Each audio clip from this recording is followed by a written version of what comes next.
Clobbering time!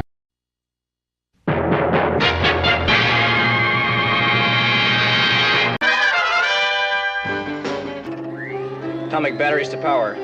Turbines to speed. Roger. Ready to move out.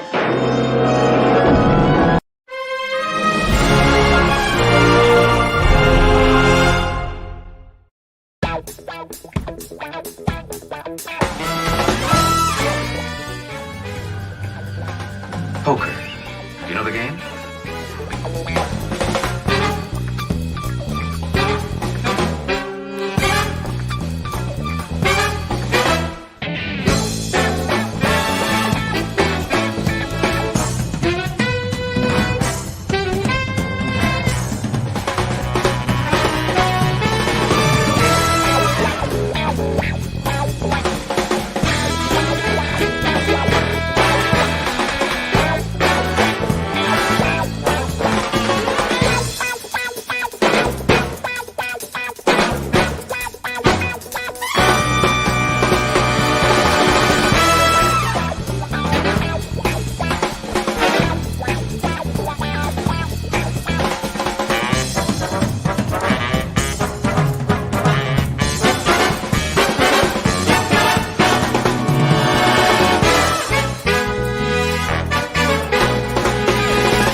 Clobberanimo!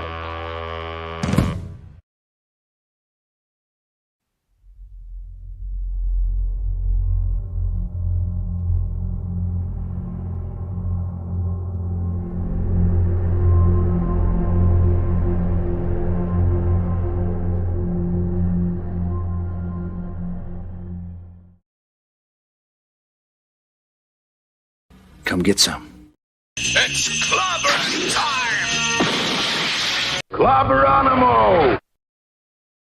Yeah, Clobberanimo indeed. Greetings, clobberers, clobberanimos, clobberoids, clobberooskies, clobberians, clobologists, clob thisers, clob thaters, whatever kind of clob you may be.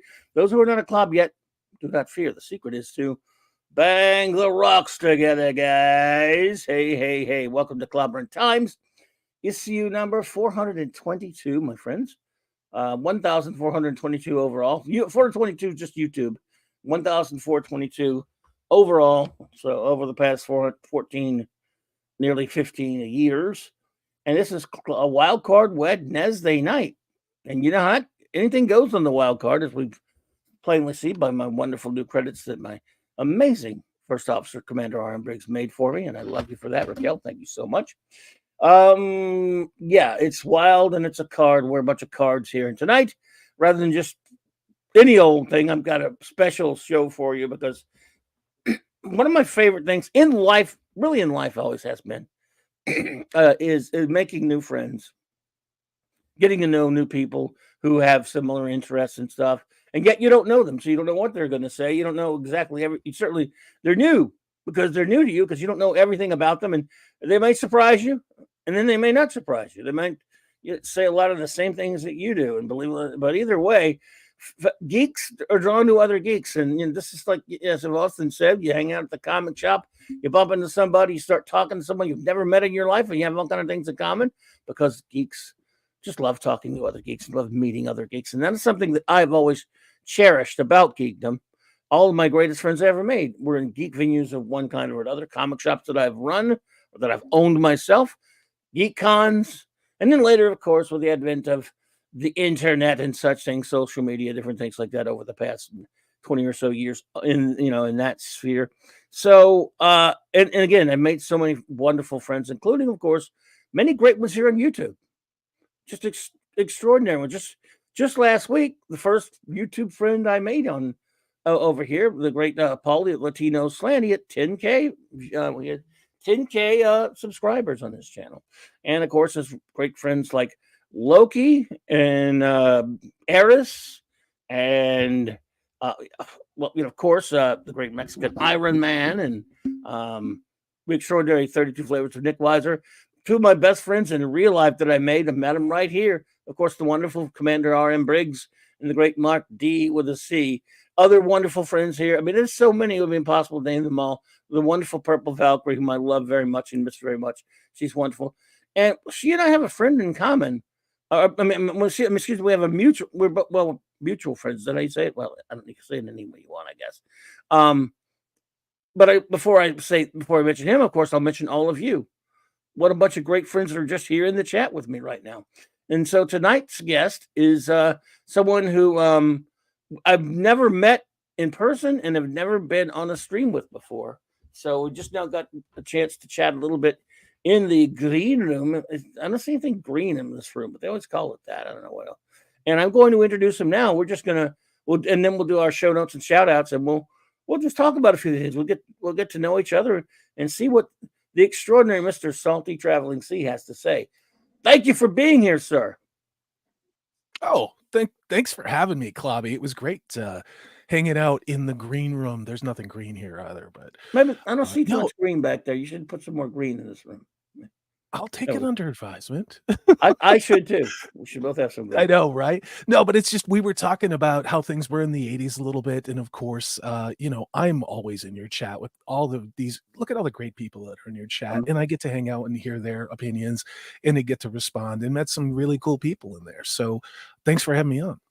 Well, thank you. It's so great to have you here. Like I said, and it's not just fellow YouTubers, I should say, to be fair. Again, you make some of the most amazing friends in the chat. That you just, after a while, if you've been done, I don't know how long you've been streaming. We'll get into all that because I want to ask you some of that stuff anyway. But I've been streaming here now for like over 3.5 years, and some of these fine people have been here with me since the beginning. Others just as we've moved along, and either way, they're just become true pals, and love seeing them when I'm here. It's someone to hang out with, and I mean that it is as hanging out with as you possibly can. And yet the thing about it is the wonders of technology make it to where these are beings that, human beings that you would never know. It's just impossible because we're so far apart. And that's the point. What you want about social media, that's the thing I love about it the most. The meeting of minds that it allows, And it's kind of like we've all been thrown into these foxholes because none of us wanted the culture war or whatever you call it, the destruction of everything we loved. No, but we end up meeting people from Canada or Japan or the UK or across the country, and you don't know anybody's life stories, but you start to hear their perspectives on why they like a show. Like Nerdporial Lifeform always talks about Star Trek. Never met him. He's in Chicago. I mean, the Prophet of the Dragon, someone I talked with about Wheel of Time. I never knew this person. I mean, when you have a more obscure fandom and you don't talk about it on a daily basis, finding other people out there that share that love it's like, oh my God, this character, that book, and that episode of Space 1999. It's like, it's that wonderful reminder that you're not alone. And you don't always agree, and we're still kind of strangers. But when you see those same names, in your chat especially, just very warm and welcoming when I first started coming around here, I agree with you. Not all social media is evil, a lot of it is. But I think within this corner of geekdom, this sphere, it's actually pretty darn cool, And this my own corner right here is just amazing. Of course, I got some bias. I would say that, wouldn't I? But they're amazing and extraordinary folks. Now, what we'll do now is it's time for some show notes, then some shout outs. What I do here at Tradition is I like to shout my people out when they show up, and even when I'm leaving at the end of the night. But first, I do my little show notes and everything. Again, January is a special month, folks, because two of the shows that shaped my life have made me the geek that I am today. 66 Batman with Adam West and Burt Ward, and of course, the 1978 show that started in 1978. Of course, the great science fiction show Blake 7 both made their debuts in January. We review a Blake 7 episode every week on the Clubhouse with Kel and Mark, of course, and myself. And I think I might do a show about almost every other year I do. It seem to be doing a show about just a little show about the Adam West Batman show. So even if I'm not, we just want to acknowledge. In January, I always give them a little shout out because I love these shows, and especially the Batman show, which again, none of us would know each other right here. None of us would be here right now without it. It gave me everything. I remember the first time I saw that because it was in syndication when I was a kid in the 70s, you know, and, you just knew whenever that music came on, da da da da da da, you went running, you know, and you parked in front of the TV. And I know many people have said it, but you know, this is long before we had the ability to pause or VCRs, you know. And so you know, you literally did everything between the commercial breaks, between, you know, Batman, whether it was you know, Speed Racer or what is it, Johnny Quest, all those crazy shows that were in syndication. But Batman, it's timeless. It is an absolutely timeless show. I'm so old. I was when I was almost 2 years old when it became on the air, and it was the first word I could speak. I'm told because of that Yeah. wonderful lyric to that song, which is one of the most complicated yet brilliant pieces of lyrics ever written for any TV show ever. Yeah. I mean, if you think about the brilliance of those words in that song, and what does it Yeah. mean? What does it all mean? Batman, Batman, Batman. What does it mean? So anyway, show notes, folks. Let's see here. Where are we? Wednesday. That's right. We're on Wednesday. So On tomorrow Wednesday. night, my friends, the clubhouse is in session as always. What a bunch of fun we have on there every Thursday night. All my shows, all four of my shows, by the way, are always 9 p.m. Central Standard Time, my buddies.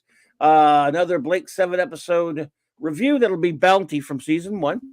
And then another Star Trek comic, Star Trek Untold Tales #2, and amongst other fun, wonderful geek things that we have in store for you on the clubhouse with my wonderful First Officer Commander Briggs and the great Chief Engineer Mark D with us. See, and let's see. Of course, on Tuesdays and Thursday nights, I'm always hanging out with Tom at Midnight's Edge After Dark, 6 p.m. Central, and that's a lot of fun over there. And I always appreciate it, and I'm always honored to be there. Sometimes we didn't have Loki didn't do a comic round table tonight, but on Wednesdays when he does one, I'm there. And let's see, and of course, my great buddy J Man. Friday night, we're continuing our ongoing coverage, our review, epic review of the entire. We're calling it, I guess, Fearless Fridays.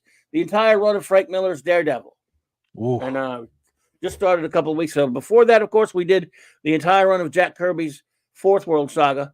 And we like to do a classic, you know, one of the most fun things I do here are my reviews of classic comic books. And when on my buddy J Man's channel with Sean, and we just have a blast. We're really just having so much fun doing that. Then a little bit later tomorrow on Friday night, usually over there with the 32 Flavors of Nick Weiser Friday Night Comic Shop Boys. And even when I'm not, you should go over there if you want some fun comic shop talk with some extraordinary young fellers. They're some nice guys. And we review comics over there as well, amongst other things. And then, of course, Saturday Night Star Trek. 4 more thrilling episodes of Star Trek Voyager Season 4. We're in our ongoing mission, number 1 and I, to review all of Real Deal Star Trek 66 through 05, because the 735 Club, because nothing after 05 is actually legitimate Star Trek. It's what we call the filth, and we don't review that here. So, we started that like just over 3 years ago now, started, and we're still going. And we're going to, when it's all said and done, it's going to end up taking like 5 years, but it'll be worth it. So, what else we got going? And then, of course, Sunday night, at the great Mark D with the C's channel, the Sunday Night Geekery, 10 p.m. Eastern Standard Time. Finish off your week in geek fashion. Just hanging out with Mark and I and a few other friends who like to pop in. Just we review things. We talk about things. Sometimes he likes to show food and turn it into Sunday Night Eatery, but I try to stop him. But it does happen. I said, dude, you're making us hungry, damn it. And he's gross stuff sometimes, like clam on pizza, but we try to talk him out of it. So anyway, and then of course back to Monday nights again, 3 Mondays out of the month, including this upcoming Monday back on J-Man's channel with our review of the Legion of Superheroes, the entire run from the silver to the bronze, 58 through 1989, every single appearance in chronological order of my beloved 30th century superhero teens, the Legion of Superheroes. We're really having a great time doing that as well. So there we go. Now let's do some our shout outs. Of course, tonight, whether they're here or not, the wrenchers get the shout outs. Eric K, the bronze wrencher. He's the man. Chris Persia, Vindicated Wrench of the Great White North. Hey, Chris. D. Bud Martin, the Wrench of Oh, Ireland. dude. Hey, The great LT, Lord Thoth. And of course, shout out to his wonderful better half, Lady Thoth. Avon lives, long live the Legion, my brother. The aforementioned great J-Man, my partner in crime on Earth B and Legionnaire extraordinaire and fellow comic reviewer. Maddie's daddy, Rich Mjolnir, Thor in Vegas. Kal-El, the Super Wrench. Fanty Outsidey, the Rascally Wrencher. Hungry Boy, Master of the Claboni. Clobberin Time's own music, Meister.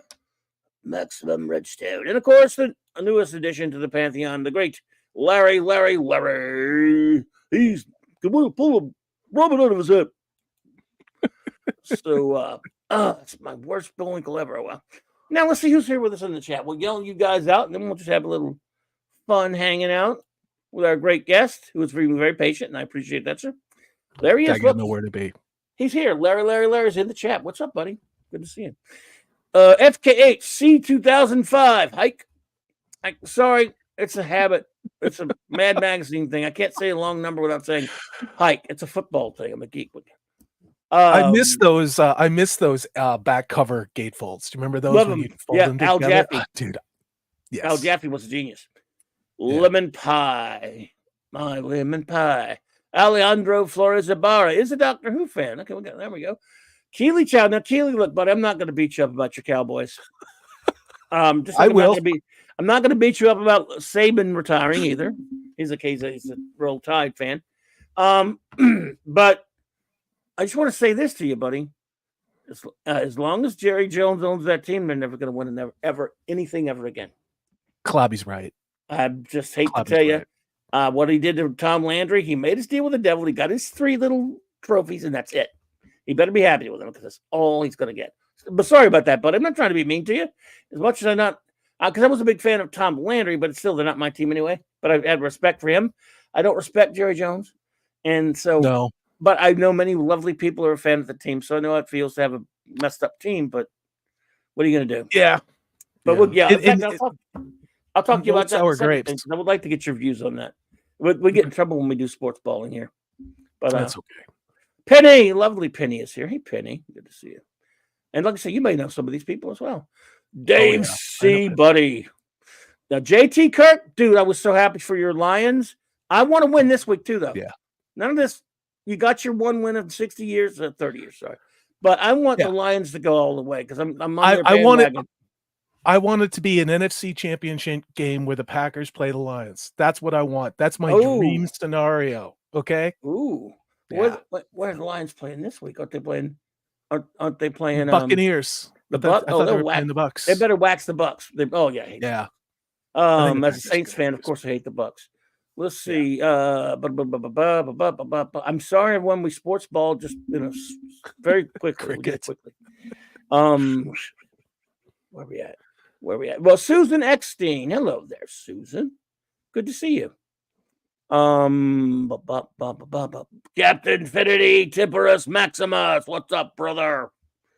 All right, buddy. Gwagnar. What's up, dude? Gwag. That's why I can't say it as well as Raquel says it. Gwagnar. She likes to say it like that. Hey, DJ Play Nice. Welcome, sir. Welcome. Matthew Pounder. What's up, buddy? JD Lewis. What's up, Kimasabi? And that's so far. Of course, anyone. Minimus is here. Hey, Minimus. So, anyone else who shows up will be shouted out accordingly. Before we get into that other stuff, do you at least you pay attention to some of that stuff? You think Detroit has a chance, man? I don't know. I do. I think they do. This season it feels like a team that has destiny on their side, and I've been a lifelong Packers fan. I own stock in the team. Okay, really? I didn't know that. Wow. Yeah. Oh yeah. No, I've been to Lambeau in December like in seen Mm. games and sat out there, and I have a cheese Oh head, and my. I have a signed Favre helmet. Don't tell anybody. Like, you Oh know, I'm wow. old school like that. I've kind of fallen out of love with the NFL, and I don't watch the games live Yeah. because I can't support the agenda Same that here. they're shoving into things. But I'll watch the highlights afterwards, and it's something that's still with my brother we talk about. But in this case, you know, I do look at the scores. Watching Detroit suffer for as long as they have, you know, it's really since Barry Sanders was there, if you think about it. It's, you know, Mhm. it's not pity, but it's like, come on, guys. Like, I want you guys to really advance and to get really close to the Super Bowl, because I want Detroit. I really want the Lions to get it. Yeah. As far as the Hey. Packers playing the Niners, I don't know if we got a shot. We'll see what Jordan Love shows up. You know, Yep. we'll See what which Jordan one. Love shows He's up. Yeah. gotten them pretty far, but yeah, I don't know. That would be a tough one. If they get past that one, I could see him doing anything now. I mean, that'd be amazing. Yeah. And he'll have done it in quicker time than either of his legendary Yeah. predecessors. Rodgers or Favre. Yeah. Yep. But none will ever top Bart Starr for me, because he won No. way more championships, and I'm tired of him getting ignored by in history. Oh, I know. No, I got to meet him when I was a kid. Oh, when he wow. was doing a signing, and yeah, Great legend, one. still a Yes, legend. sir. You know, I'm we probably have a similar story. Won't go into it here. As far as for 50 years, I love the only thing I loved as much as my geek stuff that we always talk about here was the It's NFL. football. And that was the only sport I loved. I love NFL too. history. I'm still a huge fan of NFL history. So Well, I watched it. John and then, Madden. John Madden, I mean, just well- John Madden's voice. That dude could read a cookbook, and I would be enthralled. And you know what I mean? And I Well, had yeah. all the Madden games on Xbox, and it was, to me, it kind of, I started to peel away when Madden and Summerall kind of left, and I'm Oh, not a yeah. fan of these current modern day guys. No, most of them aren't that great anymore, but they've had some great Yeah. ones in the past. But it was without going too far into it, it was the political crap that chased me away. Oh yeah, I was a long-suffering New Orleans Saints fan, and Drew Brees became my hero. And then didn't bend the knee literally, but when he said some stupid things, No, and that was got bad. involved, it crushed me, dude. Crushed. In 2020, yeah. if you had told me right before that there would ever be a time that I would not go, I mean, like for example, if there were a Saints game on tonight, and that didn't happen, I wouldn't be doing the show tonight. I mean, I would go to nothing- Lambeau once a year. I would try to get a game, even if it's only a preseason game, and once a year, no matter where I was in the country, because I had would miss a family game. there. You know, and I can't I would imagine never before miss season. a live game. I mean, like if there was a I hear ya. Monday Night Football, I was at the bar with a drink with my friends. Yeah, That- I all never through the missed 90s, anything. Not you a know? play until Yeah. 2020. And I didn't think it was possible for me to fall out of love with it. Now, after a couple of years, the wound washing over a little bit, I can watch it now, but I still don't care. We got our one Super Bowl. Thank you, Brett Favre, for throwing that game for the Minnesota Vikings right to the Saints.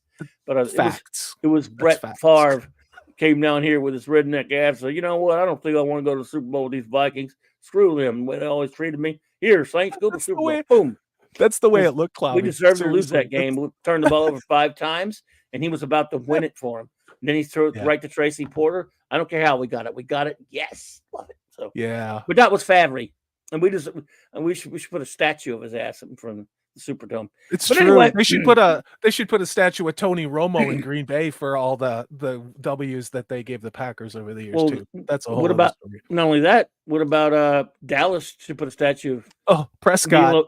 Neil O'Donnell in front of Texas Stadium for that Steelers Super Bowl that he threw away. Oh yeah. Threw 2 Oh, yeah. interceptions to Larry Brown. Anyway, all right, folks, I will stop torturing you with Sports sports balling. Some geeks are into it, but there are a lot of geeks that get really testy when you start the sports balling stuff. So we It's gotta stop. interesting. There's a lot of geeks that like hockey too. I mean, like that Oh, no, 70s rock sure, fan sure, a lot of them do. and Brahma and all those guys. So it's kind of cool. Like, Oh, 'cause yeah, when you're we're right. talking about Doctor Who or Star Wars or Star Trek, it's like, yeah, you know what? We like this other thing too. And it's kind of cool to share that as well. You know? Well, but yeah, absolutely. But let's talk about Doctor Who. Hey, Price of Reason, what's up, my friend? Good to see you. Welcome. Yeah. Honored to have you here. I just got a new article today because things were kind of quiet, and I don't just want to do clickbait bullshit like for my channel. Oh, we can look at But that. but I mean, just saying, like, I want to do a video on it. But really, what it comes down to is they're decreasing the amount of episodes Oh, than yeah. originally was Before thought, we got to you that, know? I was going to ask you, since again, as we said at the outset here, you and I've Yeah. never spoken before. So I'll tell you up front that I've been a Doctor Who fan for 41, almost 42 years. I've Mhm. loved, and of course, naturally, I'm probably a bit biased to the original series, but I've liked some of the modern stuff up until the 50th anniversary. But Yeah. that without putting too fine a point on that, I would ask you, since you are the guest after all, how long have Mhm. you been a Doctor Who fan, and what makes you a Doctor Who fan? The new stuff notwithstanding, we'll get to Yeah. that the degradation and the destruction later. Yeah. Just basically, Yeah. how long have you been a Doctor Who fan? Since I was 12 years old in 1982, so it's 40 years. That's when I started around 82. And, you know, everybody talks about it. The only way that I ever found this show was I think I was sick from home from church on a Sunday, and public television was showing this crazy show that came out, you know, and all of a sudden there was this weird wavy sci-fi logo, and then this dude wearing a long scarf came in silhouette with this space thing, and I was hooked. I was hooked. And Tom Baker is my doctor. I struggled when Same. Peter Davidson came along. And then I really I actually appreciate Peter Davidson a lot now. I love And I the was there, you know, I was there when you had to send away, because local comic shops, a lot of them didn't have Doctor Who stuff. Where I was. So you had to send away to get things. And my brother, he wrote away and Yep. joined the Doctor Who Fan Club of America. He still has the big 1980s Doctor Who Tom Baker logo button. The North And, you American know, Doctor Who Appreciation Yep. Society. Yep, and the patch, the old triangle patch, Had it. and that was one of those things, and I've said it, I think, in some of my videos, but, you know, not everybody was into the same things. Not everybody liked Star Trek the same way, or Star Wars, and not everybody liked Doctor Who or played Dungeons and Dragons and all that stuff. People had little things that they liked better than other things, and for me, Doctor Who was something that I only really shared with my brother and maybe 2 other people in junior high and in high school. And you know, I played sports in high school, and so but I still had a Doctor Who scarf. And you know, we used to have the 80s quintessential, you know, get jumped in the hallway because you're supposed to be, you know, an athlete and not a nerd, you know, and you know, fighting 6 guys because you have a Doctor Who scarf. You know, like we had to fight. We had to fight for our fandoms, you know? And I think that's what for a lot of us, and I'm sure people in chat dealt with the same thing, like with Star Trek, with Star Wars, with all this stuff, with comic books, right? But just to see where we've come now 40 years later with virtually everything that we love and how defiled it's become, I think that's why a lot of us are really incensed, because we were the ones we fought and bled for it, literally and figuratively, you know? Yep. Yep. Well, same here. Lived 41 years. I started around 82. A couple of years before it came out here, there was, you know, of course, I was a big fan of Starlog magazine, and Starlog I put used out to a get couple that of all the books. time. Well, they had Yep. books as well, and a couple of their books, the special books, were like, one of them was Oh, called yeah. Science Fiction Heroes, and so it was pictures from some weird. It was Tom Baker, of course, in that production shot of him with the Daleks and him, Sarah Jane. And I was like, what in the hell is Doctor Who? Yeah, I didn't know much, but I read up on it. And then one day we'll get this snowy picture from a Mississippi channel, and it was Genesis of the Daleks. I would learn later, but not too long after that, we started getting it on our free PBS affiliate here. And I was running a comic shop at the time. We actually started getting a lot of Doctor Who merch. The first Oh, things we were wow. able to get, we found this, you know, in addition to selling comics, we'd open into a bigger building, so we started selling a bunch of Doctor Who merch. And the first thing you could get mostly were the Target novelizations. I don't mean Target as the supermarket. Mhm. It was a publisher. Target printed these ones with those really nice covers, and they were adaptations not only of the episodes. You know, there were novelizations, little thin little Yeah. books, including. I was looking for mine because they're buried under a stack, and I great. just knocked a bunch of books There you over, go. and I got my here's my Dragonlance books, which fell over, so I'm not going to dig for them live. But yeah, all those novelizations I used to get them, and they And were the thing fantastic. about that was, you know, eventually, once we got to learn more about the Tom Baker and we were loving him, did the show, we found out, wait a minute, there was somebody before him playing the character. Oh yeah, matter of fact, there were 3, but we didn't know that at first. So you start learning. You bought the magazine, and then you learned the history. We started buying the magazine, but Yep. also the books would come out, And so then we learned about how there were episodes missing. We're not going to get to see these anytime soon. Yep. So the big deal became to collect all of these books, and we would get to read stories of older doctors, and that fascinated me. And so I was like, I would go about a weekend, just read a couple of those books from previous episodes. And then when Davison did finally take over, I was like, oh, I love Tom. He's my favorite, always will be. But I was like, it's kind of interesting that he changes. And not only changed, each doctor is very contrasting of the last one. And that's a great idea. And not even that. I mean, they're stark even in look. I mean, even in appearance. They're quite starkly different. I would not want to be the actor following Tom Baker. I mean, he had a bit of a rep here, by the way. He had a bit of a rep here because of All Creatures Great and Small. And a lot of a lot of ladies over there, I guess, in the over here were like, Tristan is Doctor Who? No way. And I didn't watch that show, but I heard about it, so I didn't have any preconceived notions. All I knew was, wow, he looks so different. That's kind of cool. But he was the same being. I'm into this. I'm digging it. And I really loved the show at that point. Yeah. And Tom had done 7 seasons, and we'd love to have had 7 more, but he was kind of done with it. And it's, so seeing a new doctor, I was excited by it. And every time the doctor changes, you miss the last guy, but you want to see the next one. Of course, we didn't realize how horrible evil it was that, the show was that there was the BBC. We didn't realize how evil they were to have a white dude, change the playing the doctor every time. It's so ridiculous. It's so ridiculous. And then what did the BBC? This is not the first time the BBC has screwed themselves. I mean, I was around for with after Tom Baker left, and then I think we got Colin. Or wait, no, we got Sylvester McCoy, Colin, then we got Sylvester. Yeah. And my younger brother, by that time, who is 10 years younger than I am, he was watching Doctor Who. So he was probably 5 or 6 at the time, or maybe, he was like 5 or 6. But he suddenly got into Doctor Who, and his doctor is Sylvester McCoy, believe it or not. And I don't like Sylvester McCoy at all. Now, I like him as an actor. I didn't like what he was given, considering what the BBC did in destroying the show and the budget problems that they had. And not a lot of people talk about that, what was going on, like, what was it, 87, 88, 86, 89, and how they essentially blew the show up. And people tried to keep it going, and then how many decades went by, because the reboot was in 2005, so we're talking close to 20 years before they decided to reboot the thing.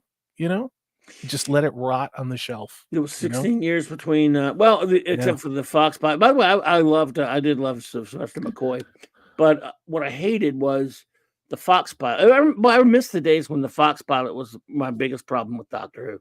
I know, because I used to bitch and moan about it, because again, I like Paul McGann's fine, but the thing was done by we used to make jokes back then, like, I hope Americans never get the hand on Doctor. Hey, I love my country, but I don't want us getting our hands on Doctor Who. Miss Martin Muses. Hey, good to see you. Teresa, welcome.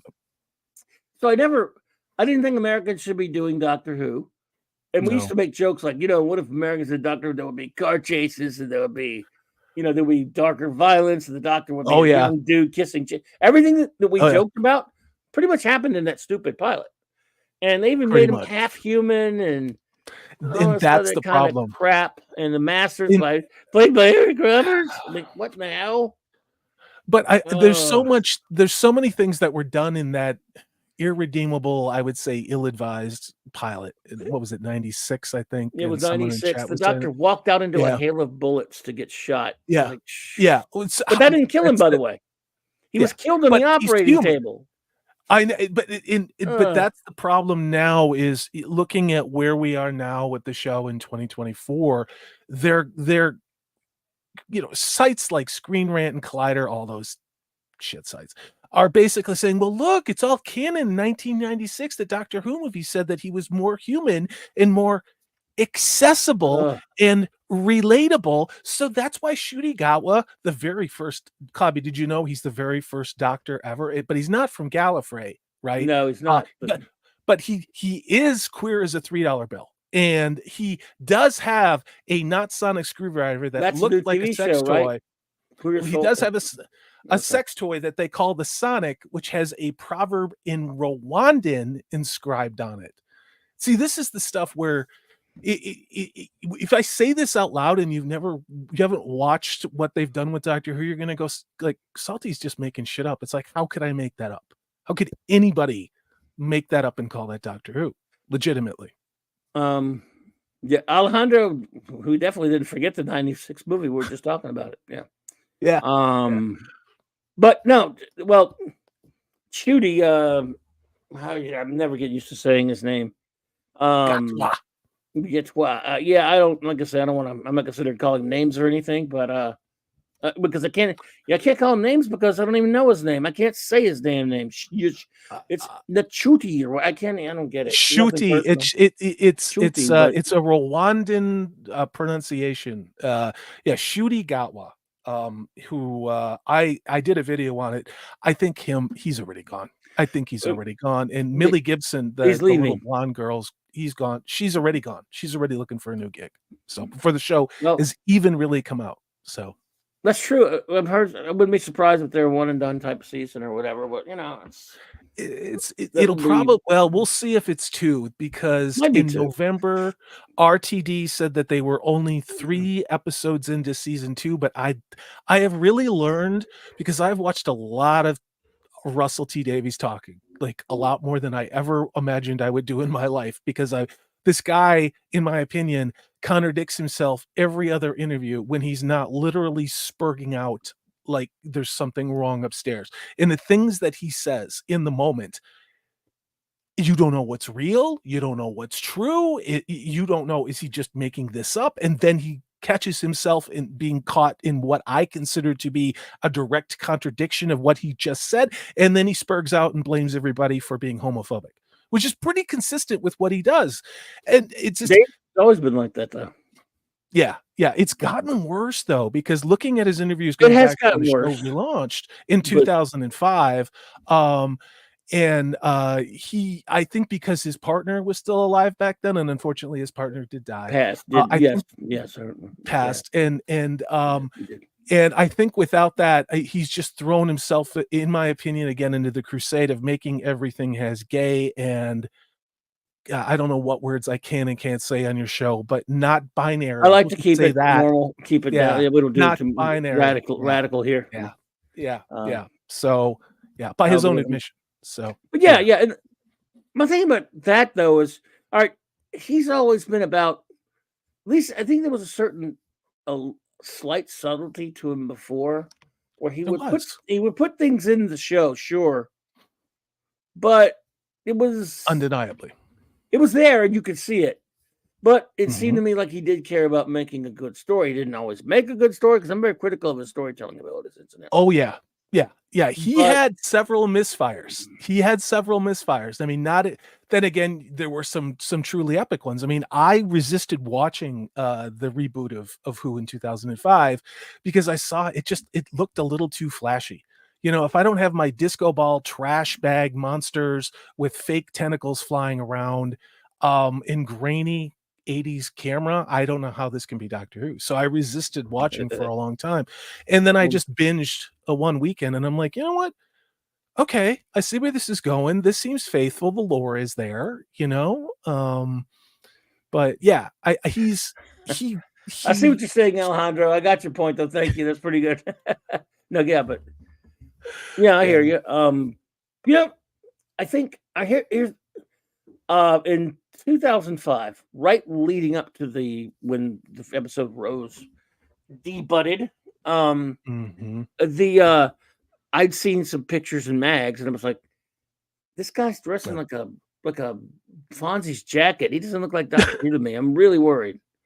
I'm like, I don't think a bookie. Yeah. He looked like a bookie enforcer in the UK. Yeah. It's like, what is the deal with this guy? So I was a little concerned. And what happened was, Doc Fortune, good to see you there. Welcome. As you may or may not know, back then the show was not available here. Oh no, it was not making it over here, but it did really. It's not only did it leak to the internet, it leaked 2 weeks early. The pilot, the first one, Rose. Buddy of mine snagged it, and I watched it, and I was like, oh wow, I really enjoyed it. Loved Eccleston, I enjoyed the episode a great deal. Yeah, it had autons. It just felt like obviously a newer, maybe higher budget Doctor Who, but it felt like Doctor Who. And I was happy. I'm like, and it turned out for a couple of years there, my buddy had this, soon as it would, leak to the internet right after it would air, he'd have to snag it for me because we couldn't watch it otherwise. It was years before. Oh, I know. those were I hit. know. It was Yeah. BBC America. And Yeah. then, 'cause Eventually, we yeah. didn't- yeah, eventually. Or you'd have to get what I did was I got all the DVDs from Redbox or Netflix, back when you used to We send got 'em away like a and get. An hour, a couple of hours after they would run, we would go grab it from my buddy and I give us. wish I He'd burn a disc for us, That's cool. and I would watch. He'd burn me a disc, and so I was able to keep up that way. And again, I really liked the Eccleston's first season for the most part. He had a clunker here and there, but I really enjoyed it. And there was never at any time that I thought I was being preached to at all. No. As far as any great degree, in his season, or even maybe a little bit in Tennant's first season, but not that much. A little bit in Tenet, but it was like you were kind of used to that, where it was like, all right, there's a throwback to when the Doctor takes a strong moral stand on something, and I could live with Yes. that little bit. It Well, wasn't a 'cause, lecture; it was the right. firm standing on something, in my opinion. Because they're exactly right. Here's the thing: Hollywood or BBC or whatever, they've been doing it for 60, 70 years. In other words, they've been preaching their opinions and if you want to use the word agenda, sometimes it's agendas, sometimes it's just their ideologies. And you can never read any piece of entertainment, watch any piece of entertainment or what have you, if you can't take views that you don't necessarily disagree with. The difference is they were still coming from an artist who was trying to tell you an interesting story. And you don't always agree with it, but you can compartmentalize. And for example, there are plenty of things that I loved as a movie or loved as a book or a comic book, where I would read something that you could tell is coming from the author's own personal opinion. I go, really? And then I love Neil it. Gaiman. I still love I it. was just gonna say that He's name, one. Neil Gaiman. Yeah, He's not the only one. Alan Moore. Dude, yeah, Alan Moore. But even, I mean, I was not alive then, but I was watching it in syndication as a kid. Star Trek, the original series, Star Trek. Star Trek. All of these things that they did were incredibly groundbreaking and progressive for mid-60s America. The first interracial kiss, a lot of allegory having to do with the Cold War and nuclear war, which was going against what was the predominant sort of militaristic stance, and like dealing with the world and how things were. And then of course the Vietnam War, all these things, and the way that they were done, but they were done in allegory. They weren't done in preaching at you. And I think it's weird. And I just saw an article by David Chase, the guy who created The Sopranos, and he was talking about he's been trying to shop some smart shows like we had back in the early aughts and late 90s,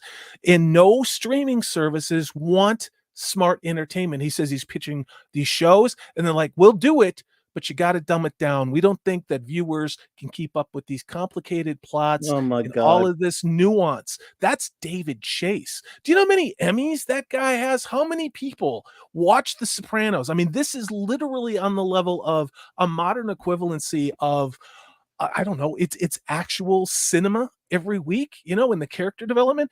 And it's like, he's like, this is why we're not getting the shows, because the streaming services don't think that the audiences are smart enough to get it. And that is part of it. That's true. I mean, I can believe that. CLS Studio, welcome. Good to see you, my friend. Alejandro says, was the Ninth Doctor's season even televised in the U.S.? No, sir. Not initially, anyway. Later there was, but not initially. Yeah. And after the interesting question, Alejandro says, do you think Captain Jack being pansexual was RTD creating himself insert of the show? I absolutely do. And the thing is, I love the character of Captain Jack. Because, I do too. Yes, it was a self-insert, and in a sense, I could see it being that anyway. But he made him. He got a great actor to play him, and he made him an interesting character. And that's all I ever asked. Look, you could say awesome things I totally disagree with, and if you make a nice piece of entertainment, and if that's a good character, that one character is a mouthpiece for something I don't like, but other characters are there to counterbalance, and the characters saying, you've got to. As long as I know that you're trying to be an entertainer first, you can put whatever you want in your art, because I don't have to believe your crap. I don't have to agree with your crap. But I want to be challenged too. I want opposing views in my face. I'm no problem. But the way that the way that you put a character like that in there, which I also think was a deliberate self-insert or proto representation or whatever it was he was a compelling character. He was gay, right? But he was also a total badass who was super smart and super funny and super brave and did cool things. He was a power yeah, fantasy. he's like how do I say this? He's like friends that I had that were gay in college and in corporate America. Now, yes, they're gay, but they're also a great ball player. They're also committed to their partner. They're also really fun. They're Right. also really smart. They're good people who just happen to be gay. And that gayness never really comes up because you look at them by their other traits, not Right. by this label. You And he know, and makes now it look even at where makes we you are. laugh with it. Yeah. He even Oh no, makes when you can jokes. make It makes you jokes, laugh with it. no, Right. believe me. I mean, when the boys get together, it doesn't matter which team you bat for. You're breaking each other's metaphorical balls, right? Absolutely. And that used to be okay, and now it's like, oh my god, you know, I mean, just like Twitter, you know, which I think is probably, let's be honest about it, like social media is like. Well, yeah. But it's crazy. I mean, it's funny because I don't think anybody under the age of like maybe 29 understands that. Yes, we had gay people in the 80s. I went to school with them. Okay, like they existed. You know, like it wasn't a big deal. And yes, sometimes they did get bullied, but guess what? People stood up for them back then, and then they got like people got over it. And now it's like I'm And this identity, and I am owed this, and it's like nobody yeah. wants to watch that in Star Trek or Star Wars or Doctor Dude, Who or anything. the things that gay people went through back then and in the 70s and the 80s are I mean, if the young of the people now who complain had any clue, like if you get people from our generation who are gay, the way they were treated, it's I mean, and if you ask most of them, they're being honest, will tell you, man, this is not, I mean, we've come so far. Look, bad people have people, there are people who are bigoted against, there are people who are they're dicks. still bigots, but Oh, nothing like it was then. They were treated no. so much horribly in the 70s and the 80s, and even in the 90s to an extent. And hey, look at Proby. Hey, we have problem being Proby. Hey, buddy. Problem, dude. Bad things now, but from the I love this guy. We were talking. Yes. He actually jumped into his Purple Valkyrie studio, and we were talking Purple and buddy. Proby and I last week. So it's great to see you, man. Yeah. Man, it must late. I love Proby. He's a good buddy. We've been so long that we've gotten a chance to hang out. But of course, big Avon lives. Incidentally, I can't see Proby without saying Avon lives, of course. And we were just talking about that. But you know, again, but like going back to the question of Captain Jack, you know, he's a great character. And you know, the question was basically, do you think he was some kind of a self-insert? Well, if he was in a sense he was a good one because he's almost like a power fantasy. Like I know that he could do all kind of cool stuff that I couldn't do, and yet you made him. In fact, he's pansexual, right? So and he makes us laugh because he laughs at himself. But that's it. Yeah. I mean, again, he's not a walking two-dimensional representation of an identity based upon the trait. I mean, when he first came on, I was like, whoa, you don't see an archetype like this generally within Doctor Who. You didn't see that. No, now, you did see that archetype within a couple episodes of TNG, right?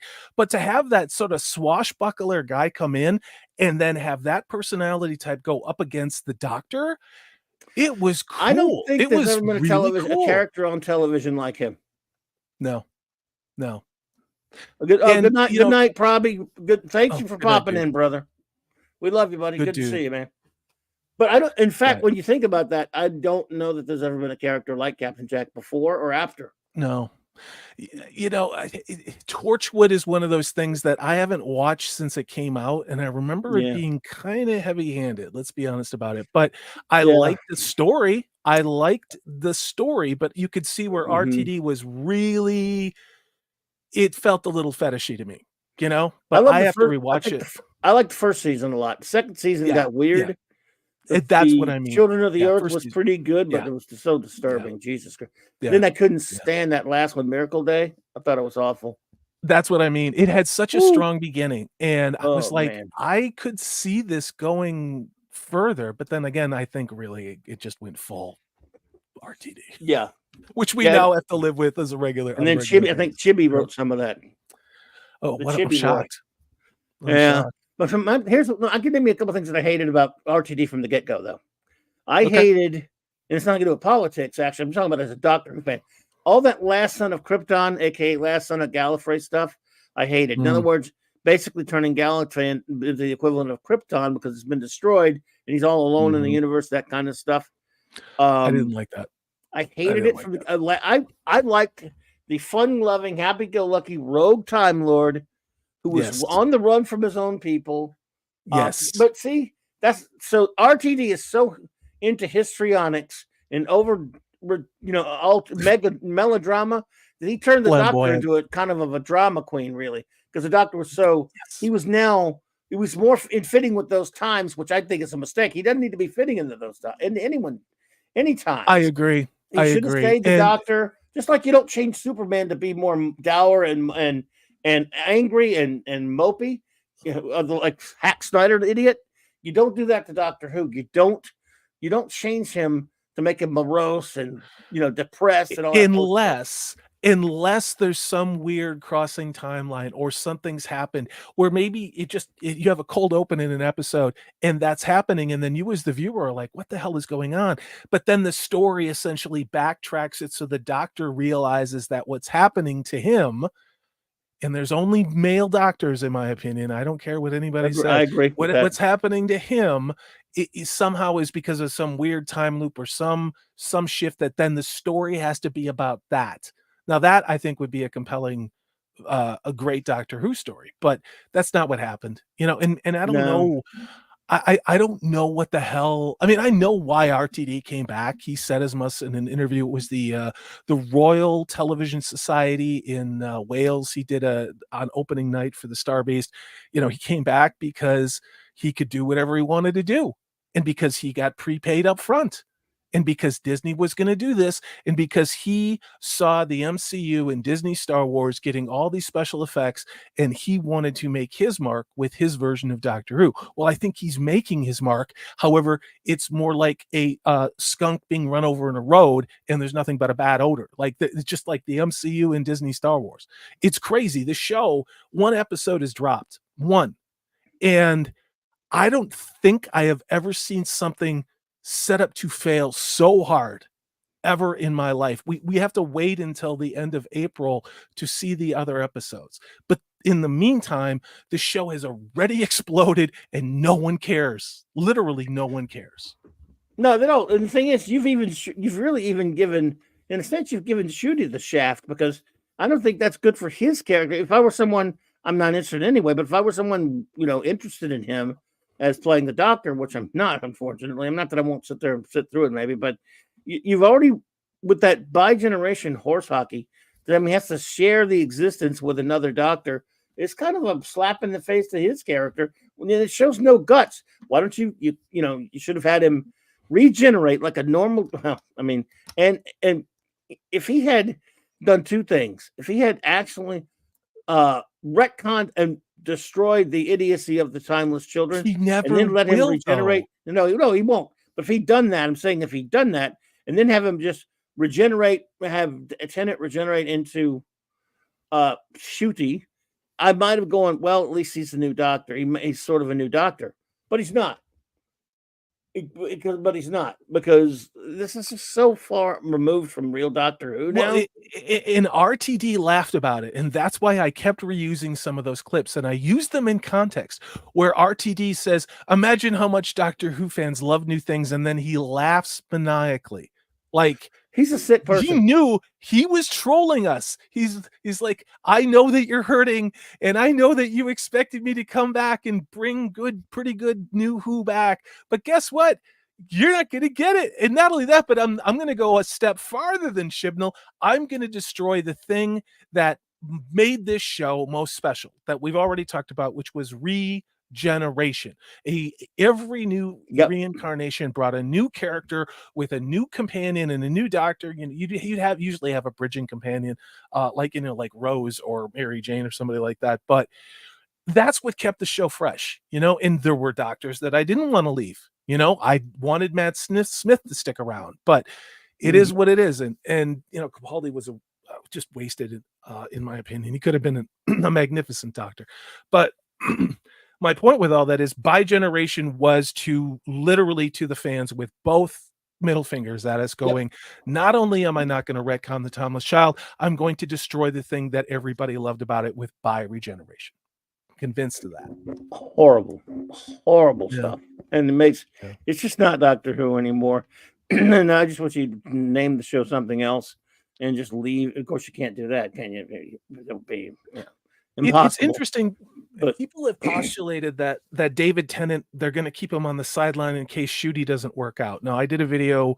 Again, I don't make this shit up. I actually do the research on the articles. He's currently working on an MCU show. I think it's called some dinosaur problem.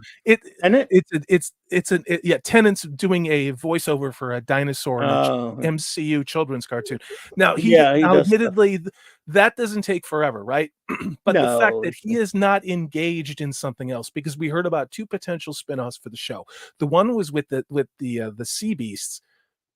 Who the hell asked for that show? And then the other one that they set up in the 60th anniversary special with the Giggle, where Donna Noble got a job working at Unit, and then you had Jason Noble, the 20-year-old guy in a dress that's pretending to be 15 years old, was going to be there. But you saw at the end of the Christmas special, they had little scenes of the coming season. And I really thought that maybe there was some hope that maybe we could get Tennant back, or at least get that storyline resolved with David Tennant, why bi-regeneration happened. But I don't think Disney has enough money to waste on this. I think they're going to take the 2 seasons that they have, take the L, and be done. Like, I honestly don't see how, if they're canceling She-Hulk and they're canceling all this other crap that they're doing, how can they subsidize the BBC?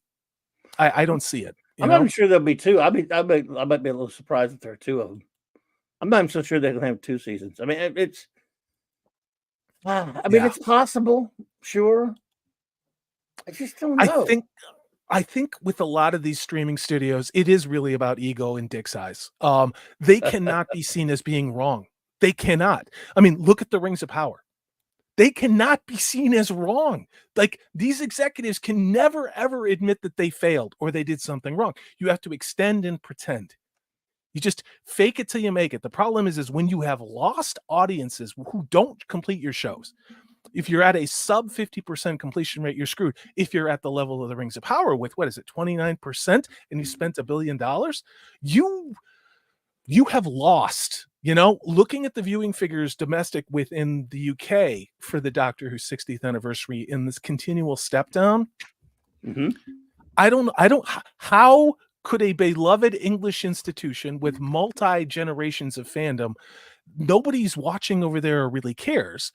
How is that going to jump over to Disney Plus in America, where maybe people heard about Doctor Who, but when they think about it in America, the normies, they think about, young, hot David Tennant and young, hot Matt Smith, and like the hot female companion with maybe a little bit of that heteronormative thing going on. And then suddenly there's the Scottish Rwandan who is in a gay relationship. You know who his love interest is going to be, right? Like, this is confirmed. It was the same actor who was the prince in Disney's Little Mermaid remake. He's essentially going to steal his companion's boyfriend. Oh, that's you mean Shooty? Shooty Gatwa's doctor is apparently going to be in a romance by the same guy who played the prince in the Little Mermaid that crashed it. Oh, wow. This season? How could I make that up? What's that? This season? Yes. Or? Yeah. Well, and that's the video I'm going to be working on tomorrow. You have Millie Gibson. She's a lovely 20-year-old girl from Coronation Street. She is already gone because it would appear her character arc ends at the end of season 1. I'm shocked, Clobby, because there's only 6 episodes. That is shocking. In season 1. 6. Huh? That's weird. That is weird, isn't it? Weird. Yeah, and it makes me wonder, was it originally 6? Because I thought I remember reading it was 8, which would mean maybe they're trying to cut money and move those 2 last episodes to episode the second season, and then just kind of like cut the production schedule in half and walk away, because that actually would make financial sense. Not that Disney Yeah. does that, but you know, yeah. Oh man! By the way, everyone, I just put. I had to go find your link. If you have not already, please go to my buddy Salty's channel and subscribe. There's the link in the chat. I had to find that because I thought I'd put it up in there. I appreciate it. You didn't have to do that, but it's just great to talk with you, and it's great to talk with someone who loves Doctor Who, because I tune into a lot of your shows, and you and I found Who at about the same time, even though you're a little bit older than me, not that much, just a little bit. Oh, and it's great because you were there, dude. I mean, you were there, and you know, that's not to say something about people who are 20 years younger at all, but it was different back then. It was different, and it was really important, you know, and nothing else existed like it. Hang on 1 second here. Let's see. Larry says, okay, have a good night. Not much chat engagement from Clobby. I'm sorry about that, Larry. I'm trying to, have a guest on, so we're kind of talking about different things. I mean, I try to get to as much of the chat as I can. No, Larry, that's just the way it goes sometimes. Buddy, I hope, hope you could understand, everyone in the chat, that I try to get to it. We're going to get to some of your chats for sure. But there's been some great comments I've been watching. If you want to take them, I just, some of these people, I see them and they're chatting in every one of your weeks. Yeah, so, when you've done this show, so you know that it's easier said than done to if you have to stop and address every chat. They think it is. I think you could address every chat. No, unless you have a producer, unless you have somebody pulling your comments up, it's really, really hard. It's really hard. Yeah, I mean, you have no shot to. I mean, look, I'd love to address them all. When I'm here by myself, I try to do it as much as I can. Yeah. But you stop and start. I'm here, to meet you because I've never had you on before. To a talk between the two of us. So I don't. Again, I apologize if people expected some engagement with the chat. I thought we've been talking to the chat. No, it ain't you. It's me. I thought we were engaging the chat a little bit, but I guess we weren't. Let's watch. Sorry. No, it ain't. No, dude, it's not you. I'm it's kidding, not you. Dude. You're doing. Yeah, no, believe me. I just wanted to let Larry that it wasn't anything personal, and I hope the chat understands. There we go. So anyway, I hope you all understand why we do it. Why we do it the way we do it. We don't mean to. It's not like we're ignoring you. We see as much as we all. I don't know how Salty does it, but when I'm here and I'm talking to a guest, I always want to let my guest talk. But that doesn't mean I'm not watching what you guys say. And I'm watching your comments too. I mean, it's hard when you have two passionate people that are talking about something that they really care about, and then they get on a roll, and it's hard to balance the chat, bringing the chat in, and unless I have somebody in the background that's pulling up the comments that can help a little bit, it's really hard. So I don't get to talk about Doctor Who very much with people who love it. A lot of the people I stream with, we talk about fantasy stuff, or we talk about Star Trek. I'm lucky enough to introduce people to Doctor Who that are getting into it, like Nerdporial Lifeform. He's now into the John Pertwee era and really loving that. But a lot of the stuff I talk is about fantasy books or Wheel of Time and other stuff like that. So I don't get to talk about Doctor Who very much, There's stuff we do behind the scenes. Like I talk with, if you haven't checked somebody out, look at Melon Rattler. He's a guy from the UK who I met, and we talk sometimes about Doctor Who, and he provides this fantastic point of view from someone who's I believe a millennial in the UK, who cannot believe what they've done because his Who was New Who. And it's fascinating to hear these different perspectives of people who love Doctor Who, but there are so few people left that even want to talk about this show after Chibnall, No, at least not the new. I still like talking about the old stuff. Penny, have a good night, my dear. Great to see you. Thank you for being here. And thank you, Matthew Powder, for that. I appreciate you. You're too kind, buddy. We try. It's never take it personally if we just can't get to every chat. I come here and most, like on a Monday night when I don't have any specific topic for comics, but just comics, I sit here and I talk to all of you. And even still, I can't get to every chat, but I try. On Wednesday nights, when I don't have a topic, when it's me flying by the seat of my pants, I try to talk to all of you and I try to let you all. But when I have a guest, I have a guest. And so it's certainly not intended to, to ignore you guys. And I don't. No, I'm saying I'm a troublemaker. Good, that's what it. I No, talk dude, too no, it much. ain't you. So, No, no, no. I'm here. I Yeah. would ask you on if I didn't want to talk to you. And No, I just, know, I I never know. thought this would ever be a problem. So, Oh no, I'm here. it's it happens on our streams too. We just get talking, You? and again, this is a What it's show for. that not a lot of people want to cover, or if they cover, in my opinion, it's essentially like running the same laps that happen with the Timeless Child, and all that is true. In the way the way I've decided to stay sane on this whole thing with not Doctor Who, because it's not Doctor Who, and I say that on my videos, is I don't care so much about what they're doing on the screen. I care about what they're saying about the show and about who they're making it for and the messaging that they're putting in it. And then the contradictions that you're seeing, especially from RTD, and then the panic response of that. Not to mention the deliberate insert of multiple checkboxes. It is literally, in my opinion, the Disneyfication of Doctor Who, and you can find articles out there, but the Doctor Who is literally becoming an MCU in a trash tier MCU level show. You know, when you strip out everything that made Doctor Who what it was, a Time Lord from Gallifrey, generally a native Brit, you know, not making it about the sexuality of the character. And when you suddenly now make it about fantasy, which is what RTD says he wants to do, not about science fiction anymore. Literally, that story and the thinking behind it to me is a lot more compelling than the trash scripts that we're getting on screen. You know what I mean? Yeah. When he said that, look, Doctor Who has never been, not never, but it's often, let's just say it has occasionally steered into the realm of pretty crazy fantasy, especially Yeah. by the way, especially New Who, to be honest with you. Old Doctor Who, not True. quite as much. Now, is it pure science fiction like Star Trek all the time? Even Star No. Trek gets into once in a while. We'll fall into the fantasy, category here and there. Well, But yeah, I remember some of those episodes. most Yeah, of it's yeah, pretty science fiction-ish. And yes, there'd be a fantasy. I mean, the whole premise of Doctor Who is a very fantasy. It's a very fantasy premise. You've got this race of beings that is so far in advance of everyone else, Time Lords, that Mhm. they've created From a system. Gallifrey. A system that, they created this system where they can travel anywhere in time and space in a matter of almost instantaneously, pretty much. So, and they've mastered, quote unquote, mastered time. They've used the power of a black hole to the singularity to control all of their power, the Eye of Harmony on Gallifrey, and all this kind of stuff. So TARDIS is incredibly powerful.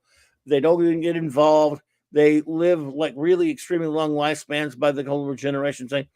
12 A lot of lives, that's 13 is it lives. science fiction? Is that fantasy?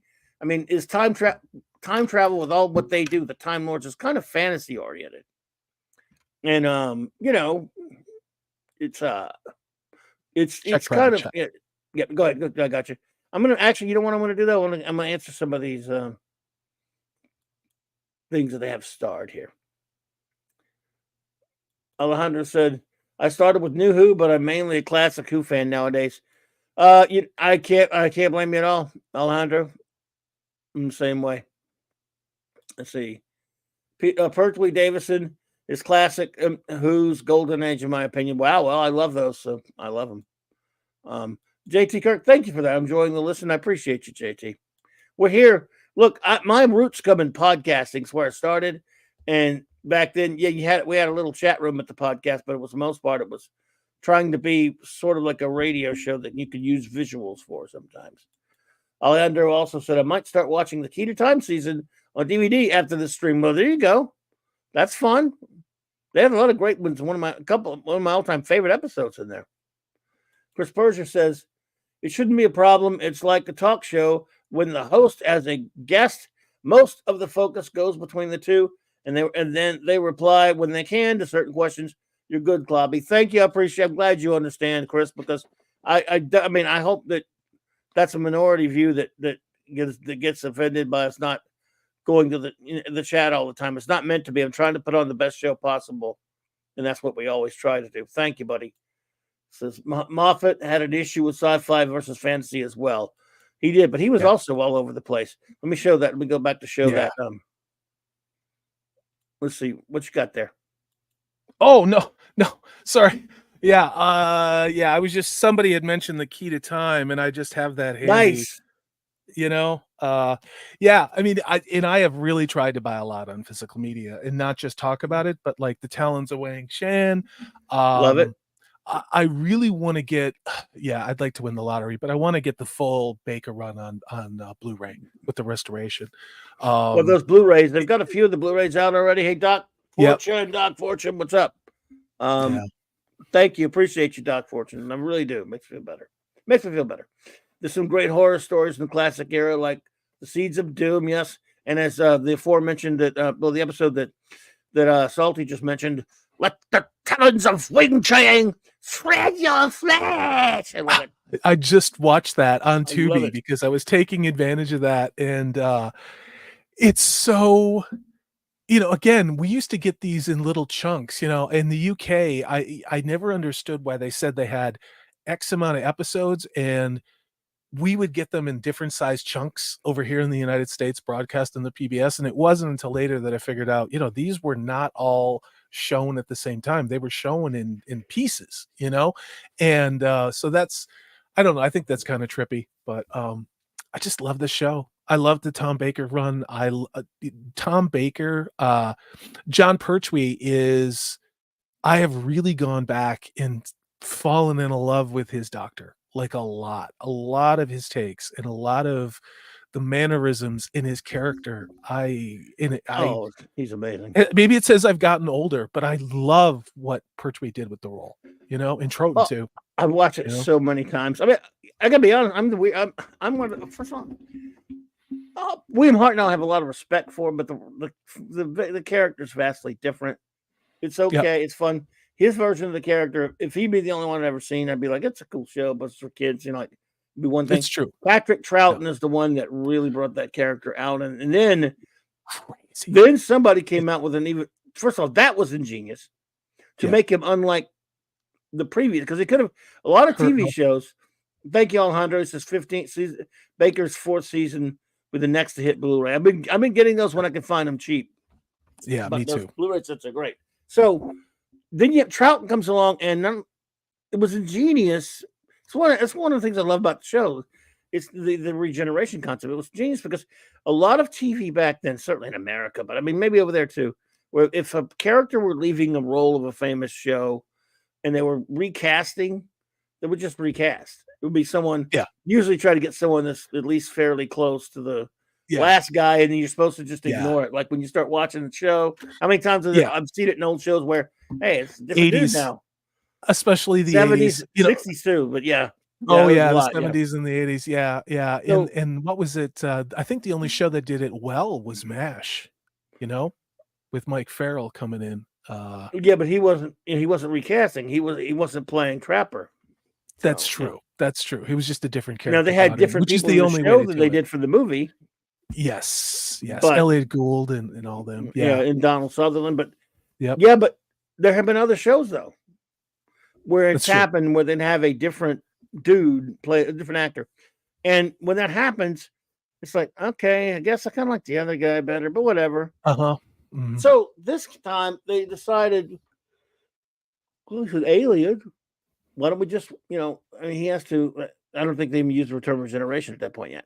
They said he changes his whole body, but he's the same person, which was intriguing. And then of course Patrick Troughton went his own way, which was great. And then he's 3 years he's solidified the role for himself. Kids who loved the old grandfather kind of like the space hobo that they got. Mm-hmm. And then what are you going to do next? Rip him off? They did another brilliant thing. They're like, okay, we're gonna stick him on Earth. Yes, he's kind of a short 60s. little guy. We need to put him on it's a rough planet. Make him a little more tolerant stature or whatever. And so they make him completely different again. And at that point, I think they just say, look, every time we get a new one, let's go as far from the last guy as we can, which is also great. And Baker was so different. I mean, after that Oh, God, regeneration, the yeah. very next episode, because you're used to Pertwee, and you don't realize how Tom Baker, you could tell he made a conscious decision to do exactly what Clobby said. I am going to not be John Pertwee at all, in any way. And he just carried it forward, that intensity and that drive, and sometimes the menace that you got with Tom Baker, especially when dealing with the Daleks. And some of the condescension, which I think is some of the best thing, that when the doctor literally is mocking the evil genius who thinks they're going to take over everything, it's chilling. It's still chilling. I don't think anybody has ever managed to capture in the role but him like that. Amazing. They're all. That's why, look, you mentioned how you didn't warm up to Davison at first. You were not alone, my friend, because at that time, like I said, I was working in the comic shop. We sold a lot of Doctor Who stuff, and so we remember there was a Doctor Who fan club, was big in town. That was when Doctor Who was just starting to hit its zenith as far as popularity in the States, and and that was largely due to Tom Baker. Well, and they had a lot of cons, and I remember they did this they did like a documentary about it because it was coming close to the anniversary at that point, 20th anniversary, what have you. And there was this documentary talking about, it was a little bit before that. It was like a year or two before that. And it was just talking about the new phenomenon of Doctor Who being so popular. And they were interviewing, I remember I'll never forget, they were interviewing people about, well, what do you think the new guy? Because they'd only see, and I would see a couple of women go, well, I'm not being fair to him. I only seen one, but I don't really like him. He's just not Tom. And it was basically always boiled down to, he's not Tom Baker. Yeah. Well, many, many years later, and I know, by the way, I still know people that won't watch Davison. Many years later, I've talked. I can't tell you how many people I've talked to who would say stuff like, again, they're not like mega fans like we are, but they know of the show, right? And when you say, if Doctor Who would come up, you'd hear things like, oh yeah, the guy with the scarf and with the long scarf and the curly hair and stuff. Oh, I used to watch that with my dad. And then I watched that, but I only like the ones with the guy with the scarf. And my dad would never watch any of the other guys. I remember he changed something, didn't he? And then you'd explain that. Oh yeah, he changed, but I don't really like that guy. What was he? Tom something? Or in other words, very basic. But they're always like, I can't. Why would they change him? They didn't like the change. My favorite thing is the change, even though I missed the guy who leaves. I always can't wait to see the next guy. I loved Colin. A lot of people didn't. I loved Sylvester. A lot of people didn't. Paul, that was a problem because of Fox Pilot. But he became. I listened to a lot of his audiobook things. Big Finish, and he was really Big good. Finish. He's great in Night of the Doctors. Ezra Goldstein, shalom, my friend. Good to see you. So it became one of the fun things for me was when a doc would leave. And by the way, it was Tom Baker that made that joke that maybe there'll be a woman next time. That's where we get that from. That's where it comes from. It's a joke. And I said, thanks, Tom. And then they asked Sidney Newman, the creator of the show, and said, well, why not? What's he supposed to say? To hell with women. So I think, see, the thing was, is if they would have, see, the Troubles didn't just magically start with Jodie Whittaker and Christian. It really backed up, in my opinion. Moffat really started it. Well, it was Moffat. Moffat's a big problem.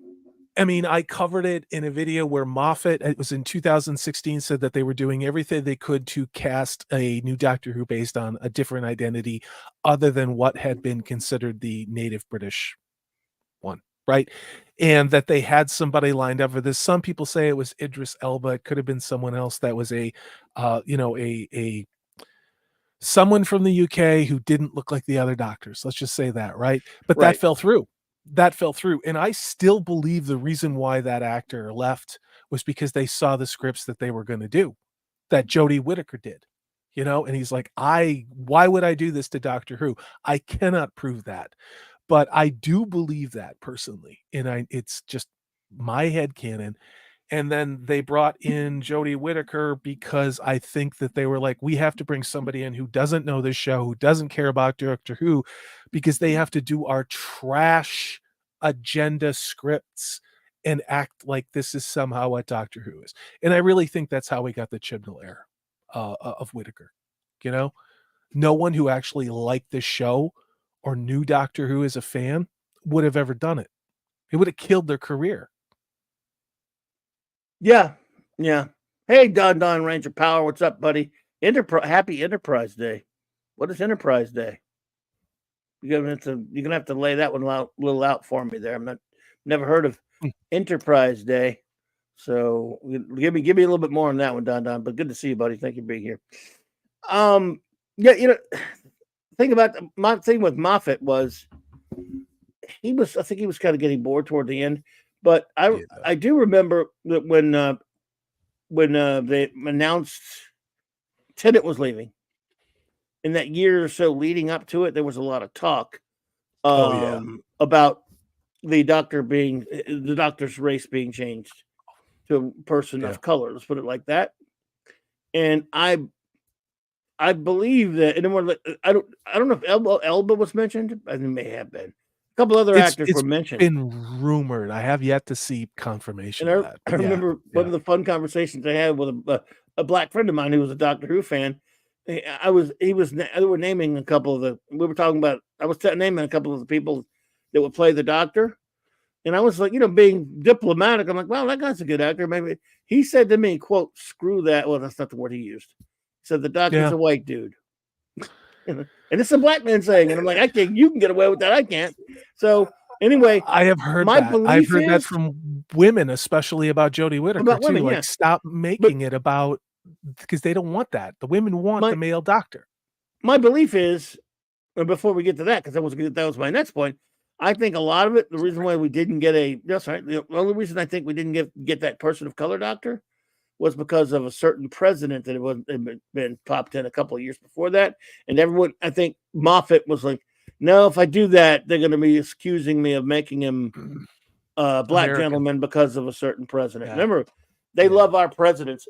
In an episode with David Tennant, because they didn't like our president then, they made the president a parody, and they had the master murder him. Then when they fell in love with our stupid president later, after that, they put him in an episode, which I hated, and end of time. So I think Moffat was smart enough to know they're going to accuse me of making this president, making him based on a certain. That was my feeling on that. Yeah, it was leaning that way, and that's why, honestly, Clobby, I expected to hate Matt Smith. I expected to watch this guy, and I remember reading the stories that he really wasn't a Doctor Who fan, but that had watched all the episodes in at the time.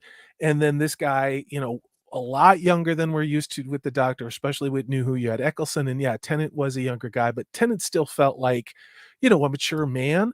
And that's not to say that obviously Matt Smith is a man, but he was really young for a Doctor, right? And I still think that out of all the New Who Doctors, I think Matt Smith is, to me, I think the best of all of them with what he did. I think he has that intensity. I loved him. And he had the wonder, but he could also channel the menace. And he managed to be, I believed he was from Gallifrey. It sounds weird, right? Because I'm this bitter guy who all I do is bitch and complain about things like that I don't like. But when it comes to Doctor Who, I really do think Matt Smith, I didn't want his end to run. And a lot of it had to do with the scripts, which I think were pretty damn well done. But I really was shocked at how good Matt Smith was at being Doctor Who. And Yep. Look, I loved him. And again, when I first saw his picture, I'm like, Jesus Christ, the kid is... Dude, I couldn't believe it. He's 19 years old. He was 26, but the picture I saw was him as 26. I'm like, this kid's 19? What the... Did you shit me? And you knew why, Clobby, right? Because all the tweens were buying all the Tennant. That's where we were at that point. It had to be a young guy. I get it. It was so popular, but at the same point, the guy actually brought his A game. David Tennant was pretty damn terrific. So how are you going to touch him? That's another thing. So here you get... pretty good scripts, though. That's the thing. He did, but I think he also had a lot of garbage ones, in my opinion. But either way, bad script, good script. David Tennant to me was terrific. But you get Matt. I was like, oh boy. So I remember when I watched 11th Hour, which to me is one of the greatest episodes of all of Doctor Who. I love it. I just adore it, and it is pure fantasy, but I love it. Yeah. It opens up first couple of seconds, like when the ships goes, he's yelling Geronimo when he's Yeah. Hey, Walter Tamazuski. How do you say that? Tamazuski, is that right? Good to see you. Welcome. Yeah. And So- Matthew Pounder said the giggle had a swipe at Boris Johnson. It's true. They can't help themselves now. Oh, of course. I mean, look what they did with Orange Man Bad, you know? Oh, they went after him a few times, and they flat out said his name, and it Moffat was worse about that even than Jimmy. Yeah. But he had that the 11th hour. It didn't take Matt long to sell me. By the time that one ended, I'm like, he is a doctor. He is a. Oh, And yeah. again, in my opinion, he didn't have a lot of great stories. He had some okay ones, but weak story, good story, modest story, mediocre story. He's brilliant in all of them. But his chemistry with his companions, I think, was that. I think. Agreed. What is it? Amy Pond. Well, I forget the actress's name. Of course, she went on to the MCU. Karen Gillan, Karen Gillian. And then, of course, you had River Song, and I always forget the actress's name. I remember her from ER when she was in ER. I think she's a beautiful woman. But I mean, just had some incredibly, amazingly talented supporting cast members around him. And he was able to work with these people. And I think that's really what made the Matt Smith run, to me, just really memorable. It just felt like it was firing on all cylinders mostly. It's not to take away from David Tennant, because the work I think David Tennant did is, I don't know how you can best it in totality, but out of all of the run, and maybe my judgment, Clobby, is colored by what RTD did in deconstructing David Tennant's Doctor in the holiday specials and dressing him down. Maybe that's affecting my judgment, but to me, Matt Smith was the peak of 2005 New Who.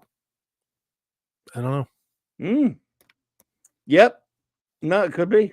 No. I miss those days when the worst problem we had was this is a shitty mediocre episode. That's it. Like a mediocre. We didn't like that episode sucked, man. Or the adipose, like some cringe episode. I with kind of some like bad that one. monster. See, I'm weird. I like that. See what I mean? Exactly. I mean, but we're never going to agree. But it's like we still. I miss that. I wish we were just I do too. arguing about the freaking episodes, the stories. I know. God damn it, man! It's like I know, dude. When the Cybermen beat the Daleks, when the Daleks beat the Cybermen, I mean, just all of that stuff. That sucked, man. No, it didn't. We're toxic. Clobby, we're just toxic white males, and our time is over, and we got to have non-stories with not the characters the show is based on. Yeah. Alex Kingston, thank you, Chris Persia. Alex Kingston, I hope still to be my future ex-wife. So, yeah. Big fan of her. Are you? Yeah, I understand. Yes. Yeah. By the way, Don says, this is curious. Says, by the way, our fellow Trekkies, Robert Meyer Burnett and Overlord DVD, there's a combo since they don't talk much. Also, my fellow Super Sentai fans said hello. Did they? Well, that's very nice. My big one, Doomcock's a buddy of mine. I've had R&B on the show before, but Super Sentai fans, they're both Super Sentai fans. And you've elicited a hello from them for me, have you? Well done, Donnie. Is that what you're talking about? Well, one sure appreciates it, and hello back at them. I love my boy DC, and there you go. So that's right. He was on tonight, wasn't he? Empress NM, what's up? Welcome, my friend. So there you go. Where were I? Alejandro says, can you separate the two Tennant Doctors? Well, for me, I don't recognize what RTD has done at all. To me, Doctor Who stopped with Capaldi. Like, whatever this has been. Agreed. I don't, and this is, I want to try and frame it in a way where I rationalize it as being an objective statement versus subjective. It's just, I don't see how what Chibnall did with Jodie Whittaker in any way at all fits into what Doctor Who was. Like, I don't see how it does at all. Capaldi, I really hated what they did with making it a very companion-focused, girl power shit story show. But I can live with it being canon. But after that, I don't see how you can reconcile the show about a Time Lord from Gallifrey who is Gallifrey and on the run from Gallifrey to do what they did. And is it cope? I'll admit that maybe it is, but I do not see how you can call this show Doctor Who with the Jodie Whittaker run. If no one watched it, nobody watched that show. No. And if people tuned in, the only reason for the holiday specials was because David Tennant was there.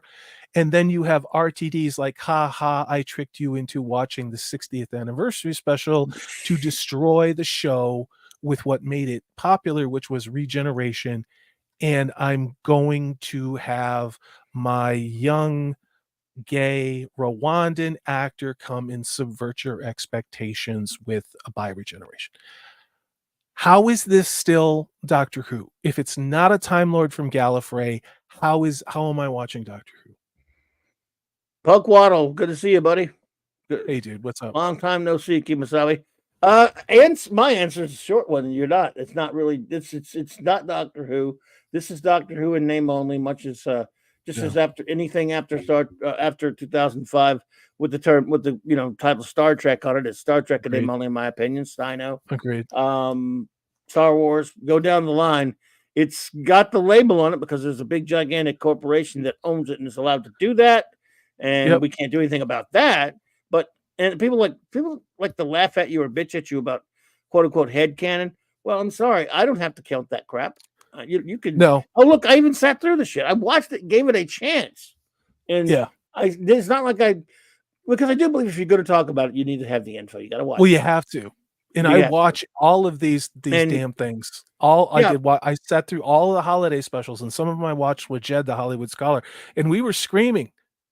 I mean, just because it's so bad and it's so obvious, because now we've reached the point, I think, where, okay, RTD's going to trick you. You're going to have like a halfway decent plot. And then he's going to slam in the fact that David Tennant says that he's got the hots for the diverse Sir Isaac Newton. And suddenly you're going to blow up the entire canon of this character and make it about him being gay. Where even though David Tennant in 2006 said, the Doctor is an asexual character. He may have these little like flirtations with the female companions, but he is an asexual character. And then suddenly you've got David Tennant contradicting himself and saying like, I like dudes now. It's just, hey, Ravenscroft, good to see you. Welcome, buddy. Yeah, you're right. Continue. No, and then you got Donna Noble saying, oh, it was always there. We could all tell that you were gay, Doctor Who. And literally, I am smashing like you do with your big stone hands on my desk, like Clobby does. And I'm going, bullshit. Do you know what I mean? Like, stop lying to me. I'm like, I'm not doing this. So sorry, I get a little emotional. No, look, hey, I in fact, I remember joking around that one of my jokes about the Paul McGann pilot was, I guess Time Lords must re-experience puberty at the 8th regeneration, because we do know that the Doctor had children and because we know of his grandchild Susan Hartnell, all fine and good. But after that, the whole point of that show, and I know it's the original show, but was that he was it was more of a family show. He was not interested. In that way, he he lived at that point. It was hundreds of years. He was more like an uncle type of or a friend type relationship with his companions, and everybody who watched Doctor Who was fine with that. Everybody but the dickheads at Fox, and then later everybody but the asshead Russell T Davies, because he had. That's what again. It wasn't the Rose thing really was disturbing to me, to be honest with you, the puppy love Rose stuff, because but that was not Doctor Who. I didn't like it. Kind of wasn't, And then Martha, but that's what you do when you make them a young dude. He did for whatever his reasons. I don't think he did it because he thought it was, but it worked. It worked though, Clyde. Right. We don't have to like it, but here's the thing: you can do whatever dumb thing you want as long as you get a lot of views. But it made sense because these are younger guys, right? but when you Right. make the change and you lose even more viewers and you don't get any money, then you're just an idiot. I mean, that's True. what I'm At least seeing it now. worked. I mean, it worked. Now, that's kind of why I was like, you know what? I'll watch it when it comes out. And that's why, like the stuff with Tennant, where I'm kind of like, I like him, I respect him, and he had some great episodes. But the whole thing with Rose and the other stuff, and it's like, I get it. They want to appeal to this whole generation, and that's okay. He still is Doctor Who, and he still acts like Doctor Who, and he's still a Time Lord from Gallifrey, right? I don't, you want to have your little romancy thing, that's fine. But yeah, but it's a slippery slope to know. Look what we got. Well, again. Look what Moffat did, though. Moffat came along. We both had issues with him. Yeah. I think he was a little annoyed. I think even Davies apparently toward the end said, "Look, this puppy love stuff. Maybe I've gone too far." So we get Donna, someone who treats them Yeah. like they're just buddies, and then we get pretty interesting stuff at the beginning of the Smith era, where obviously he first sees Amelia Pond as a child. That was Anyone who is not a sicko pervert nutbag, in other words, Hollywood person. Yeah, exactly. Would for example, when you know someone as a child and you meet them later in life, again, for example, I've known some people that were some little children in my, that grew up with my kids, for example, and then 20-something years later, I see them. Yeah. They're lovely young women, but I'm seeing a baby because Oh no, I get it. Now, as opposed to I can look at a magazine or something, and it's a girl I don't know, and I'm going, "Oh, it's a hot chick." It's just different. Exactly. So 5 minutes earlier, she was a child. Yep. So what does he do? That was perfect. Yeah. Absolutely brilliant. So when he meets her, I love that exchange in the 11th hour when she tells him about the kitsogram, and he goes, "Yep, hey, you were a little girl 5 minutes ago." So she's worse than my aunt. I'm the doctor. I'm worse than everybody's aunt. And by the way, that's not how I'm introducing myself. It was perfect. So they even nipped it in the bud in the later episode. Adrian James, good to see you there, my friend. When she's kind of got, and again, you can't blame her. She's a young woman. She's kind of got the hots for the chump. And what does he do? He's like, you were a child. You're still that little girl. So he goes and gets her fiance, deals with it, and they become like a family. And that was pretty good stuff. Even though I don't like the way they dealt with the Ponds at the end. I hate the ending of it. I know, I do too. But honestly, I got to say, that was beautiful. He made a family out of him. And he showed that any decent person, if you meet somebody as a child, that's it. They're a child forever. If you're an adult. Yeah. And he's a 2,000-year-old adult in this case. I when I was a camp counselor in high school, we had a co-ed camp, and I was head of one of the boys' cabins for the camp. And I actually, after college, came back to my hometown and was hanging out, and sure enough, there's some of the kids that they were, I think they were fifth graders when I was like a senior in high school, so time had gone by, but some of them recognized me. And there was one of them was like a really pretty girl who was a cute little kid, and it's just like, what, she's like busting out of her whatever, and everything, and growed all up, and it's like all I could see was, wow, here's this fifth grader who is suddenly she's in a woman's body, but all I see is it's this fifth grader that I told to not eat paste when we were at camp, and it's like, it's the same thing. Like, it's that imprint, and also the sense of be responsible. Like, what is right? What is like morally right, as opposed to, I don't know. It's almost like if you had to explain that to somebody, they're not going to get it anyway. And apparently, I agree with you on that. Even a jackass like Stephen Moffat seemed to understand that, whereas Davies, I don't know about, because he's a weirdo anyway. I'm not going to say what I want to say on your show. No, look, he's just a nut. But he's a lot of things. Yeah.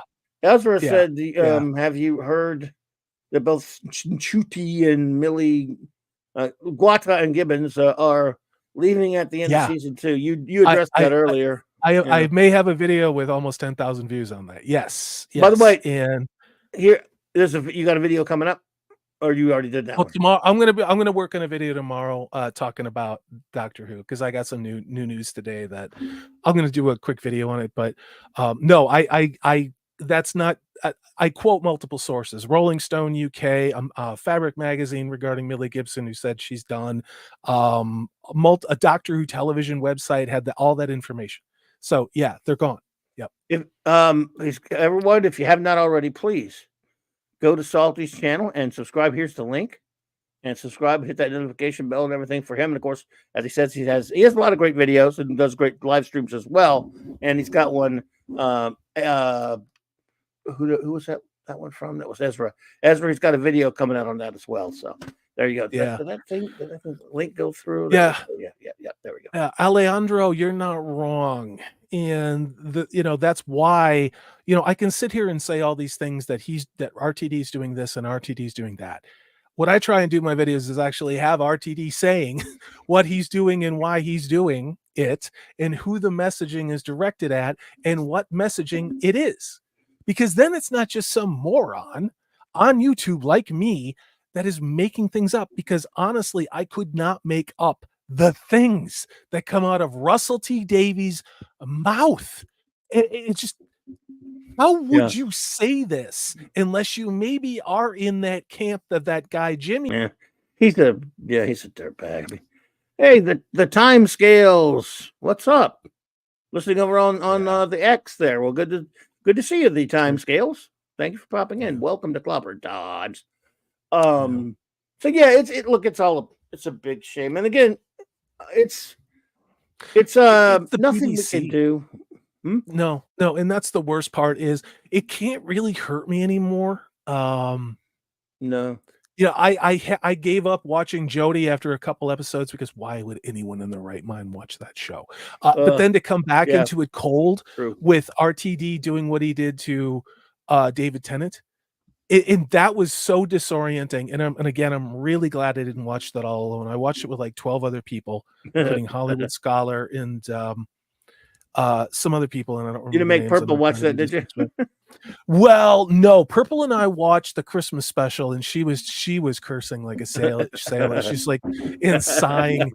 I mean, it was so great because you know how she is, dude. She's so proper, and then she'll get really quiet, and then all of a sudden it'll just be like, get her British little accent, the Midlands accent.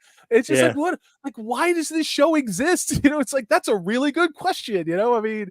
And it was so sad. Yeah, see Bonnie Langford there kind of touched my heart for a minute, and I'm like, I know, Judd. See, that was cute, but you just it's not enough of that.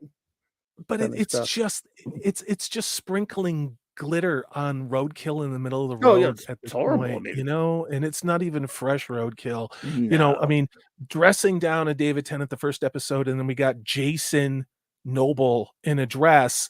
You got to call him Rose or you're a bigot. Right. And then you end up with that mid episode, the one that was in space where it seemed like a fair middling.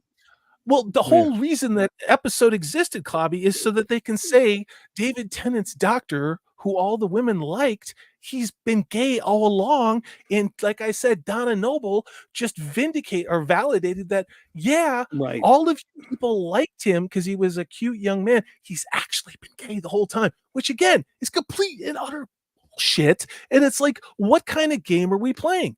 To me, and I keep using the word RTD, this is his fetish show, where literally RTD is literally ashamed of the success that he had with having a native Brit looking heteronormative TV show that was essentially faithful to Doctor Who. And now this is like, not only does he have to make something new, he has to gut everything that Chibnall didn't, that was left of the characters. That's it. Not telling. I don't think I've seen you here before either. Not telling. Welcome to Clobbering Times. It is an honor to have you. Thank you for propping in. Absolutely, dude. It's just sad. Well, I don't expect anything to last forever. No, I really don't, because I'm look. See, all the stuff that's happened to like arguably the biggest quote unquote IPs in the world. Before that started happening, as a comic book fan, I had most of the characters I loved destroyed. Now the comic business is now destroyed, but that's different. But even before, even when it was a healthy comic business for the most part, or reasonably so, all of my favorite characters have been ruined by one point or another anyway. So I've kind of Yeah. gotten used to seeing things I love that I was never going to get back. I knew, hey, Yeah. Professor R2, what's up, buddy? I knew that, for example, when it came in the comics field, I had aged beyond the target demo, and I Yeah. learned to accept it. So I didn't I like, not felt like didn't accept it easily, by the way, but I didn't like it. But I was a casual collector. I liked what I liked. I mean, I had the Wolverine, that awesome 4-issue run with the awesome covers right, I really loved a lot of 80s stuff. Like I was into ElfQuest, some of the more niche Mm, things, the I remember NAM, I ElfQuest. collected that. Um, I liked anything that was a fantasy comic, and then also anything World War II, like Sergeant Rock and combat stuff. I loved that stuff. And I did, I loved Batman. I mean, I remember getting The Dark Knight Returns and having to work my ass off on my paper route to be able to afford, the book, and then sitting there and not believing the artwork that we got and just being like, this is a superhero, and everybody loved Superman. Like Christopher Reeves will always be my Superman. No disrespect to Henry Cavill, but I saw that in the theater with my grandfather before he died. I got to watch that with my grandfather who loved that movie. And Christopher Reeve was just The best. truth, justice, the Defi- American way, man. definitive. I mean, Definitive. yeah, DJ Ronnie G, what's up, yeah, brother? Good to see you. You know, yeah, well, again, yeah, absolutely. But I got used to having all my comic book things being destroyed. So all of a sudden, along comes the first one to be annihilated, of course, was Star Trek in 2009 with the Jar Jar Abrams filth. That's why this show exists. That was what made me go into business. And it's too dead to be worse, well, So, here's the thing. but that's I what got just me in the read business. there are And four more mm, bad reboot. good. There are There's 4 nothing. They can't new bad do reboot anything to hurt me. movies.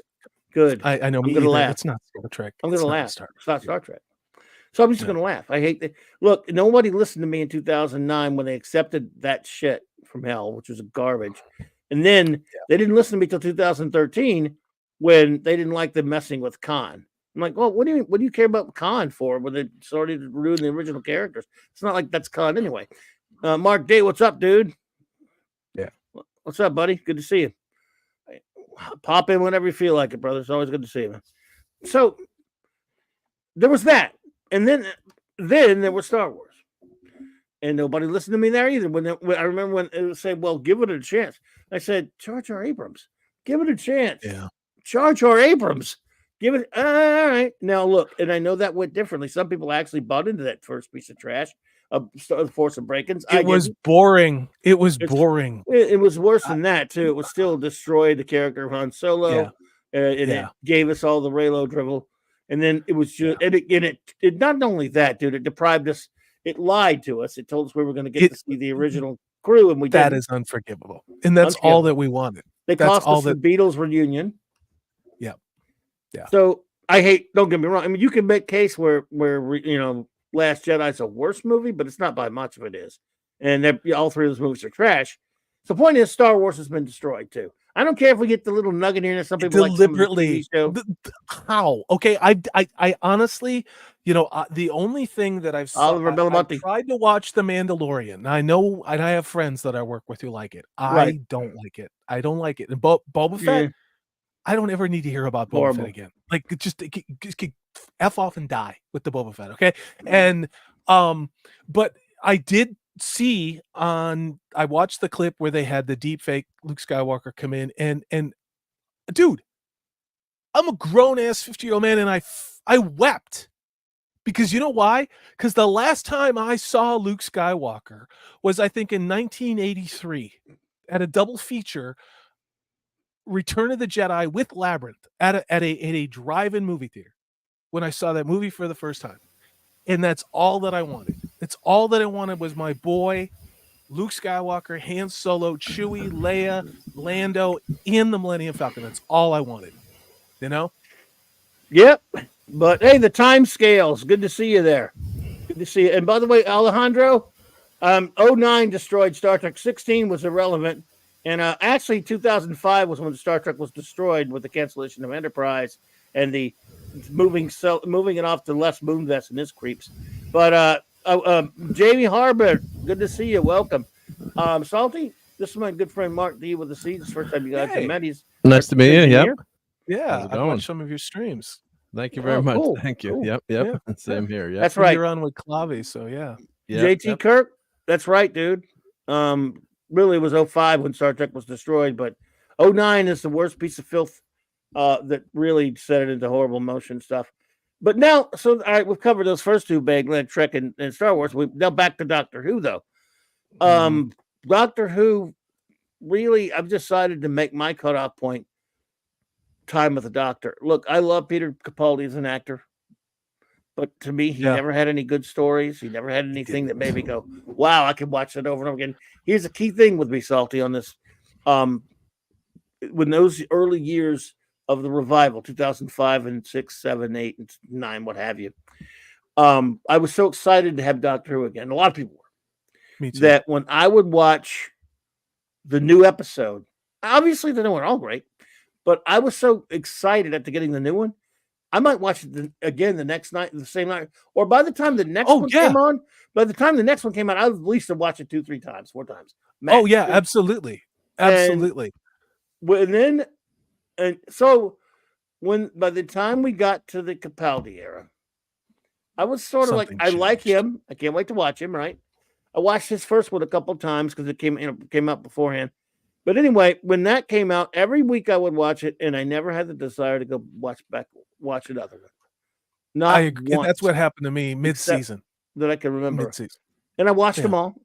And with Jodie's, don't ask me why, but I decided to sit through them to see because I'm a sicko. I watched her seasons, and of course, they were horrible trash from hell. Yeah.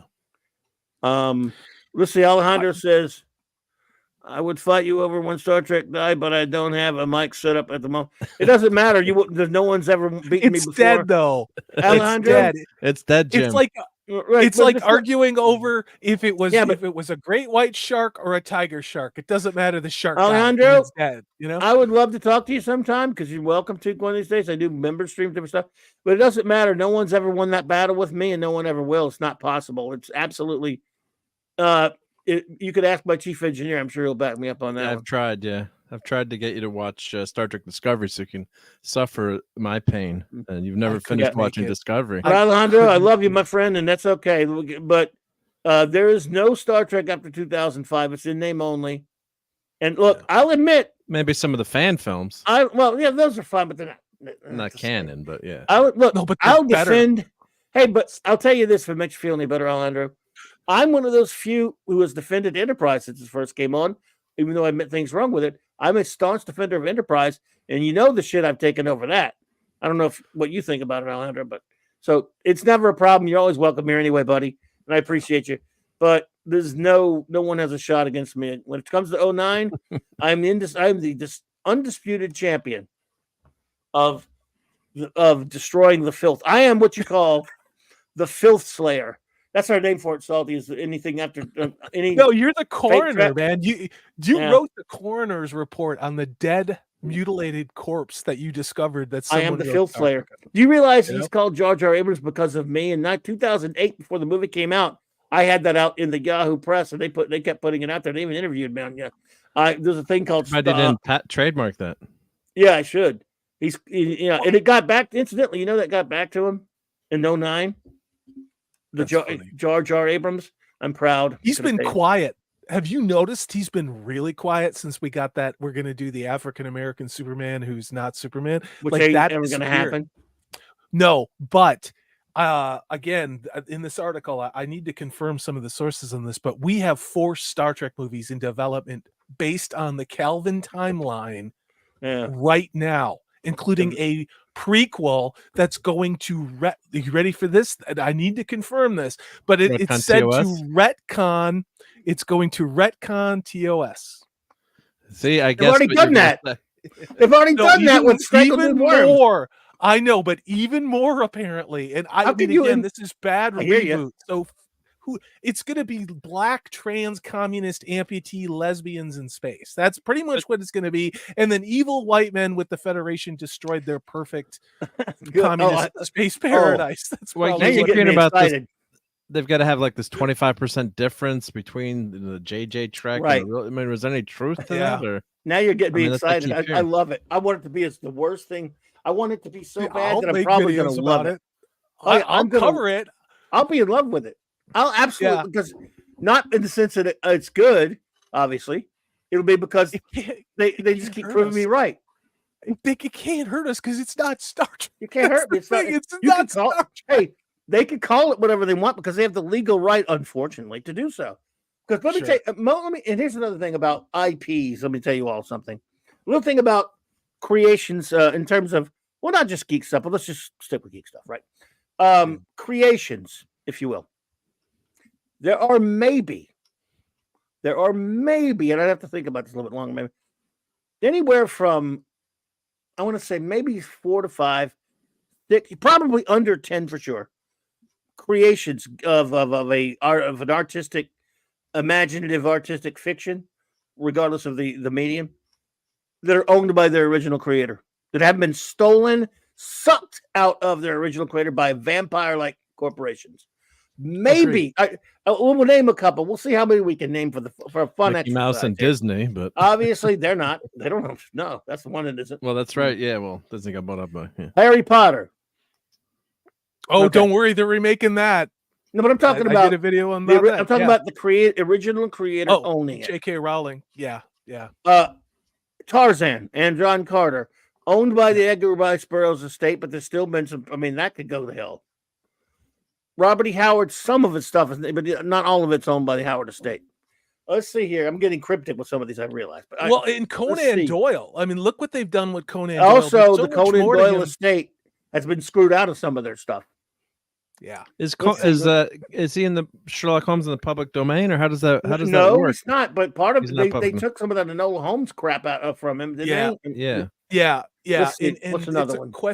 It's a question of how close to the original story and how much money are you going to get if you sue? Conan Doyle did a lot more than just Sherlock Holmes. He never also didn't give a shit about his creations either. No, but he did do somebody called Professor Challenger with very few people. He does on the Lost World. That's right. And some Alejandro put that. Yeah, so I think his state still owns Lost World. Good call. Or do they? Or do they own Challenger? I think there's an asterisk on public domain. I think it's one of those. It depends, but I know some of it is, but some of it might not be. And that's, I mean, again, I'm not a copyright law guy. I don't know how it works. Well, I guess the irony, Disney made all their money on public domain IP, basically. All the fairy tales and you think about it. Let me say. I want to think of some other ones before I forget. But now they're keeping them, which is nuts, right? Right. Sorry. King Feature Syndicate's about to lose some of theirs, including Flash Gordon, I believe. I love those serials. Not yet. Public domain, or they're selling it. Public domain. They're about to go out into public domain. Let's see. What's another one? Okay, Jerry Siegel and Joe Shuster's people have some. They're at least finally gotten compensated after way after the death of Siegel and Shuster for Superman, but they certainly never owned their own character. Neither did even Bob Kane, who screwed over Bill Finger, and not just Bill Finger, by the way. There were a lot of people who screwed over, but even still, he never really owned it. He just got paid more.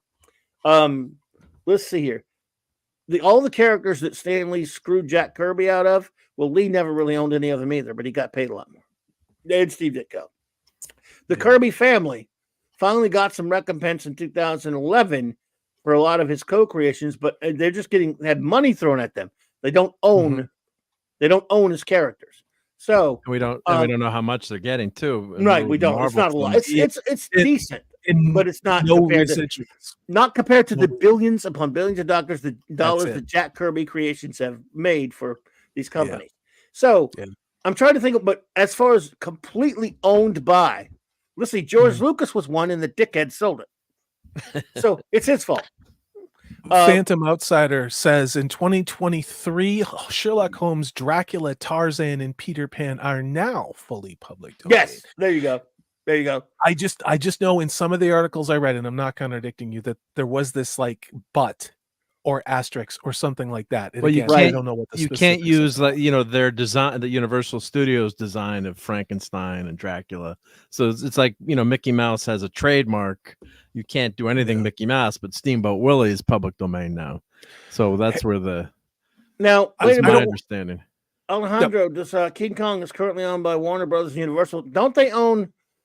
Isn't the book King Kong owned, but then the other one, the Kong without the king in it, owned by one of the movie studios? I think it's weird that way somehow. Yeah, I think it's the Kong. Isn't it Universal? One of Kong them, is yeah. Universal, It's not yeah. Warner. I don't think it's Warner because I just did a video on Warner. No, I don't think it's- Matthew. Kong's gonna be in the public domain, the movie soon, I believe. Whole The point original? being, The whole original, point yeah, being, 33. there's one person Hey, Rick. alive who owns her own creation that's made billions of dollars, $1 billion creation. I guess billions, right? Harry Potter. Yeah. And Yep. there are JK. probably some other authors here and there that own their books and stuff that made it okay. But as far Brandon as like Sanderson. fantasy, okay, who? Sanderson. Yeah. Okay. Brandon Sanderson. Yeah. Right, but as far as like a big, like something that's gigantic, and Harry Potter is gigantic. Yeah.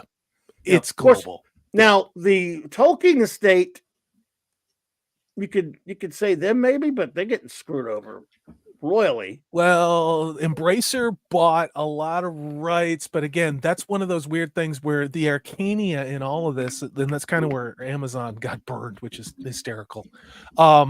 Was with just certain rights of certain things and certain slices of pie. It's my understanding that Embracer can do whatever the hell they want, which was the original plan that Purple Valkyrie and I talked about with their announcement, was to do a series of spin-off prequel movies for all of the characters that you loved in Peter Jackson's movies, only not in any way resembling Peter Jackson's movies. So what Zaslav announced, because if you guys remember, it was last year, I think last April, he came up because Warner's was screwed last year and they're even more screwed now, and pulled it out of his bunghole saying, we're going to redo Harry Potter and we're also going to have a whole new Lord of the Rings trilogy. Never minding, there is no trilogy of books to do. Now, I'm well aware of the other publications, okay? But there is only one Lord of the Rings. Like, there's only one Hobbit. So, are they going to be stupid enough to try and reboot the Lord of the Rings? Or are they going to do like a young Legolas who's now exploring his homosexuality? I mean, are they going to do Aragorn, only are they going to race swap him? I mean, that's all that they got. No one is going to go see that shit. Good night, Chris Persia, buddy. Take care, man. Chris. No, you're right. But no, isn't that what everyone wants to see? I remember the other night, Salty. I remember I was watching. What did I do? I turned on a movie that I used to really, really love. What it was? I think it may have been a Star Trek movie or it was a Star Wars. Whatever it was, I realized that I didn't look like the characters, so I had to turn it off. I had to turn it off. Oliver Belamonte, what's up, buddy? I mean, and just here's the thing. Now, when I go to watch something, I can't watch it anymore because I don't look like those people. Well, it's funny. Somebody said this to me because I'm a huge Lord of the Rings fan, and Peter Jackson's movies are not perfect. They're not perfect one-to-one adaptation of the books. I think they're pretty entertaining, but they're very, very entertaining, and I love them immensely. And I have all of these ridiculous 1/6 scale. All of the series here, and I have stupid Funko Pops. Make fun of me. I don't care. You bought the movie 6 times over. I have it on DVD. I have it on multiple Blu-ray. I have the 4K Blu-ray because I'm a dork. Right? Yep. I don't make fun of Funko Pops. Do I? Yes, you do. Yeah, You're making fun of my. You're making fun of my Barbie Funko Pop that I got. Gee, that wasn't very. All right, I'd make fun of you for Barbie. Wait, that guy has Barbie. All right, that was a joke gift from my son's girlfriend. She got me a Barbie Funko Pop for Christmas. I don't remember what I was talking about because Barbie just totally melted my brain. Oh no, but and Lord of the Rings. Well, with the Lord of the Rings stuff is, I honestly don't. Oh, it was the Embracer Group and what they're going to do with it, and it's just the announcements to both a remake on the small screen of Harry Potter and these 3 non-existent Lord of the Rings new books. Nobody cared. Like, go look at the ratios of those, especially the Harry Potter one. And I did a video, and I'm starting a series about all the things that I know about based on research, not pulling it on my bunghole, about what they're going to do with Harry Potter. Like, the downvote ratio is sick, and they turn the comments off. This is a video that's been seen 26 million times and only has 25,000 upvotes with the comments turned off. Like, people are done. We're done with you making them a different color of race with a different sexuality for a modern audience. Like, we're done. I mean, and how many people have said this? The modern audience doesn't exist. And I think they're right. The problem is they're making it for the audience that they're going to get once we get to 2030. And they have to erase canonically all of the archetypes of heroes and the hero's journey, and people that look like me, and people that believe what I do ideologically and worship the God with the values that I and a lot of America and Western civilization have. They have to destroy that. And that is why every single damn show has exactly the same damn changes and the same damn DEI talking points, so that when they get to this reset world, they only have the new stuff, which has all of this messaging, which has absolutely nothing to do with anything that we recognize from the 20th century. And I actually had a really good conversation with Problem Being offline about that, is that they have to destroy what the 20th century was in order for the people who have plans and resets in mind. They have got to get rid of us, because we're the problem. Yes. You know? And that's what they're doing. And they're doing it with our entertainment to change our culture by their own admission. Emperor says Salty is impressing me greatly. Well, he does. That's why he's here, because he impresses everyone. Well, cheers. Thank you. Yeah. No, it's true, dude. And we're the enemy. And they want to get, and I've decided, it's a shame I can't. Can you imagine living the way these people do? I can't. I mean, why I moved in the middle of nowhere. How fun is life when you can't watch a freaking TV show or a movie because someone doesn't represent you? I have a need. Represent. Well, you see an old show. Well, I was just saying, you watch an old show or something, and then you almost start to feel guilty. You're like, well, wait a minute, there's no representation on these old shows. Like that was, that demographic. Like, I think a recent movie, was in feudal Japan. I'm trying to remember the name of the movie.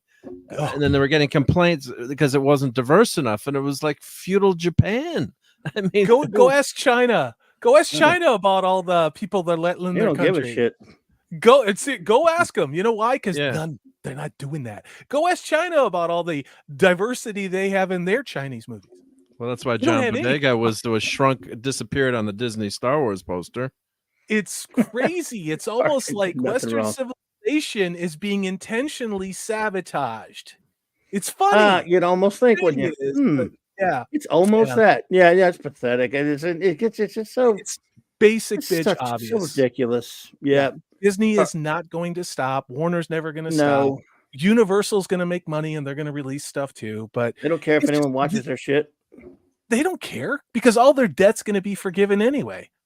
That's what's going to happen. Although maybe we'll get lucky. We'll have Paramount merge with Warner Brothers, and we'll have one giant failing company of nothing but woke, idiotic crap that nobody watches. Can you imagine that? Yeah. God. So, I got to tell you, as someone who doesn't have a lot of money or make a lot of money, I remember there was a time when comics turned to shit. I was like, thank God, because I was having these stacks of comics, of new comics. Just last time I was buying new, and I was getting out of hand. I'm like, I'm buying too many damn comics. And what idiot would buy new comics? In the first couple of months when I started dropping them almost cold turkey, I'm like, I would joke around like, wow, good, thanks for saving on me all this money, or Marvel DC. I kind of like to be buying some comics, but there's nothing there, and it just. I go, wow, I'm still to the same way. I don't buy any. And so now you got TV and movies that says, like, I shouldn't spend all my time watching TV. Granted, I don't, but you guys don't make anything new I want to watch. It's a good thing there's a lot of old stuff styled up, because there's nothing. I love Reacher, and that's about to be over. When they make something that's good, it's 8 episodes. That's another thing, by the way. It's 8 episodes. And now every 2 years.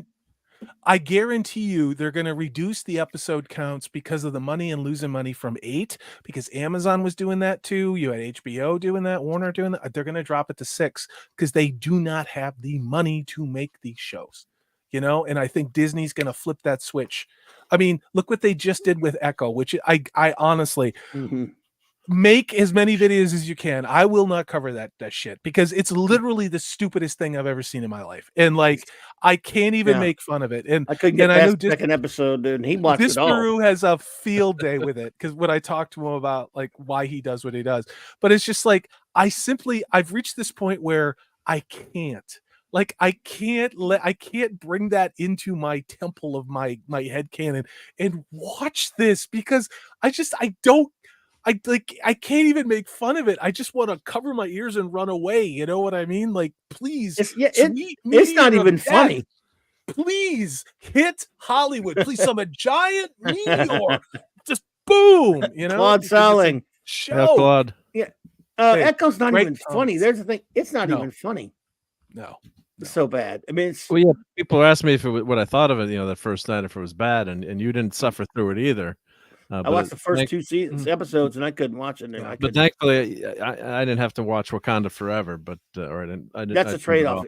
That's a trade-off. But Oh. yeah, people ask me like, "Oh, what did you think of it? How bad?" I'm like, it was just so blah. Like I couldn't even get care. And if you had asked, 12-year-old me reading comics in the 70s, would there ever be a show with like a character who was on Daredevil or Daredevil adjacent, we'll say, that I wouldn't be excited about seeing? And then I fell asleep watching. I was snoring on the couch, and my wife is like, "Wake up!" She's like, and then she was listening to it. She's like, "This show sounds really boring." Yeah, it's a blind spot that we have, I think, and I've said this before, that if you're a good person and you're an ethical, moral person, and you think that that the world existed long before you showed up, and it wasn't perfect, but there's some good things there, and after you're gone, it's going to exist. And while you're here, you should try and honor the things from the past that are good and treat them with respect. We have seemed to have entered a phase after me, and I'm Gen X, where I don't know what it is, but whoever came after me seems wholly intent on tearing all of it down, and every stained glass window has to be smashed out and cardboard put up, and every church needs to be vandalized, culturally speaking. Like, everything has to be refaced and be turned on its head and disrupted, so that when they're gone, there will be nothing left. And that's the danger. And I think what a lot of people who do YouTube, and I'm not telling you what to do, we have to focus on, I'm not going to be here forever. I'm 53 years old. There's a lot of things I want to say about what they did in 2020, but I'm not going to. But the future goes on, and what's being created right now will be the only thing that a generation gets, because it will have supplanted Star Trek and Lucas Star Wars and Doctor Who and all of that. And all it's going to be is this lame, uninspired, no story, no 3-act play, no hero's journey, no right or wrong shit. Like, how can you have a civilization with a shared culture and a shared sense of belonging that you can talk about this and have characters to be inspired and aspire to be, when those characters are terrible people and the villains are the nice guys, are the people that you relate to? I mean, that's what keeps me up at night. Because we can, I know it's not just me and my 53-year-old demented Gen X brain. There's got to be older millennials that feel that way too, and see it and go, you know what? This is poison. Like, this is not human at all. And I don't know. I'm getting up on my soapbox on this. Jonah Hex, what's up, buddy?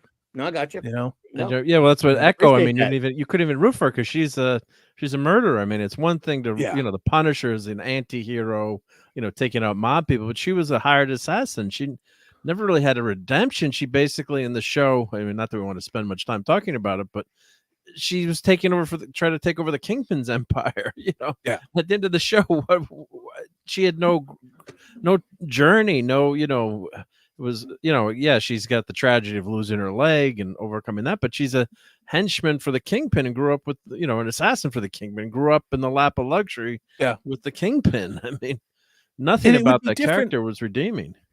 and it would be different. It was just the MCU, but I mean, I built my channel on Wheel of Time when no one was really out there covering it. Prophet was there, the White Cloaks were there, and watching the show, knowing the books, and it's not even 1% of book one in season one, and they literally did 2 books in season 2, and they did none of either one of those books. That's 800 pages just for the second season that they didn't even do, and they took the heroes, which were 3 boys, and put them in the back seat, and then they took a female character who was secondary, made her it's gonna shock you, made her gay, made her a Mary Sue, made her the bestest ever, and she's actually the most murderous, evil, amoral, terrible character I think that I saw on television this past year, and that would be what they call Moiraine Damodred. And it's just like, who's writing this show? Like, we can say like, oh, well, it's just woke, but it's more than that. When you don't have good and evil, and you have unearned, I'm owed this, I can be violent and destroy whatever I want, and that's your heroine, like that's intentional. But I haven't read Wheel of Time, but I've heard that TV show and I've never watched it. Is probably one of the worst adaptations from listening to fans. And Empress says, was this a Disney show? No, what was it? It was Amazon? A Wheel of Time was on Amazon, and get ready for Fallout. Get ready for Fallout, because it's a comedy, a female-centric comedy show. Of course. Wait a minute, you said another female-centric show? Oh, the new Fallout, the new the Fallout video game show. Fallout, the Amazon show. I did a video on that one too. Oh my God. And yeah, you're gonna have Kyle MacLachlan, of course, from Twin Peaks. He's probably gonna be in 1 episode only. Then you're gonna get the bait and switch. Christopher Nolan, I think it's Christopher Nolan or John Nolan, is one of the Nolans. He is only responsible for the first 3 episodes, and then in typical Amazon form, there will be the bait and switch in episode 4 of season 1, and it will completely stop being what it pretended to half-ass be in the first couple episodes. So that's my prediction for Fallout. Oh my God! Hey, John, the video game. It's he says also happy Popeye Day and Sailor Moon Day. Who decided that these days always crack me up? Like it's this day. By the way, it's Donut Day, Sock Day, Lost Jonah Cat Hex Day. Jonah Hex is one of my favorite Marvel Western characters. So you know what? Today is Happy Jonah Hex Day. Hey, Jonah Hex, what's up, buddy? Anti-derivative Jill, what's up, Jill? Love you, Jill. Hey, Joe. Hey. You know what? Today is Anti-derivative Jill Day. Oh, can I get a T-shirt? Jill, yes, I'm declaring it now. You only got like less than an hour of it left to go, Jill. It is Anti-derivative Jill Day. When do they come up with these like International Donut Day or like? Well, that's my favorite day. I get free donuts. Don't Pizza Day or whatever. Don't belittle donut or pizza day. That can be every day of the year. Donuts. Every day of the year is donut and pizza day for me. So but who makes this up though? It's like someone. I mean, don't know. The donut shop, for example, whether you and like a pizza place, and it's international. But those holidays have utility, Clobby. It's not like International Lost Sock Day or International Green Sweater. Who gives a shit about a sweater? If it's donut day, I'm on board. If it's pizza day, I'm on board. Well, I love Popeye as much as the next guy. It's stuck to eat spinach because I eat me spinach. Got Popeye the Sailor Man. But you know what? Can I ask you a day for it? Sorry, go ahead. No, I was going to say hot take. Robin Williams, Popeye. I didn't mean to interrupt you. No. Weird movie. Robert Altman's a nut. The movie, it was like Popeye on weird drugs. But he could not be more brilliantly cast. Okay, sorry, didn't mean to interrupt because I had to ask that question. No, that's a good question. And you can't cast Popeye any better than Robin Williams. I mean, it's that movie almost killed his career, unfortunately. But it didn't. I remember it did not do particularly well. No, but I just used donut as an example. Who sits around going, all right, hey, you know what? We're gonna put it on the internet just for the hell of it. I had me a really good donut today. So, well, free advertising. You want to go get some donuts? So you put it out there. Today is National Donut Day. And everyone runs with it. Like, do they all go out and get donuts? Every time I see that, I'm like, well, I would love a donut right now, but the donut place closes at 2:00. Yeah. So maybe it's National Donut Morning. My donut place is always sold out by 12 noon because I live in a tiny little. Oh, they're all closed early around here. Yeah, it's like they run out of donuts. Krispy Kreme's 24 hours a day, but yeah. we don't have those because I'm like, I live where Sasquatch lives. So Oh, okay, I got you. No, Sasquatch eats all the donuts. Sasquatch eats all the donuts. that's There the you name go. of the donut place. It's Sasquatch Really? Donuts. I'm not kidding. Yeah, okay. it's awesome. Oh, Yeah, Lisa. they have great T-shirts. See, Pizza Day, they're open all day, but the donut thing's problematic. So I'm Clam pizza day. you and the clam damn pizza. I had Maybe to we get. should ask Can't do Salty. I heard you if mention can't that do it. before. Can't do Yeah, it. I'll, would you eat clam I'll pizza? do- if it's a white sauce, if it's a garlic sauce, I'd try it, but I wouldn't get It's the whole garlic. pie. It's I no. It's wouldn't just get a whole it's pie. garlic. It's Yeah, garlic. I would and have olive one oil. piece. I would have one piece to humor you, and then I would go back to being a Ugh. civilized human being with my You sausage might and mushroom. decide how relish. much you could. I mean, you might love it. It's awesome. I've So- had it. I had it when I was in New England. Like, But no. Christ, Oh, 30 did you years go ago. okay. pepper There you pepper go. your Yeah, salad? and it was fine. It was fine. All right, there Son you go. Lee. Hey, Son Lee. Good to see you. Let's see. Said I remember thinking that the Popeye music was bad. There was some. I don't know. There was some of the songs were kind of funny though. It was a long movie. I saw it when it came out with Yeah. my little brother because we were so excited because it was Robin Williams, and then it was just endless singing with Shelley Duvall. And I watched it recently, and it's marginally better Hold because up. it's so weird. Like if I did acid, I would totally do acid and watch that movie. Just to be- Clobby gets it. Clobby gets it. You know. I love him. Yeah, I did it. Snacks and eat spinach because I eat spinach and nothing to say to everybody. I would have do the drank old with time. Clobby. I would have drank with I Clobby. never, That'd be a well, hell we of a shock good you. time. You'd be the only one drinking. I never have taken a drink. I know. I've heard you on the streams. Well, you Uh, drink you drink cherry coke though. Oh well, that's true. If you can get me a cherry coke, who knows what I'll do for you? Okay. Picasso, you're my kind of town. Sorry, that's Chicago. I'm sorry. I was thinking of Buck Rogers. Yes, National Buck Rogers Day right now. So I'm going to watch me a Gil Gerard episode. I don't know. Look at Phantom Outsider. Every day is damn Mark C. Yes. Damn Mark D with a Every C. day's- Nobody wants to do damn pizza day. It's Every true.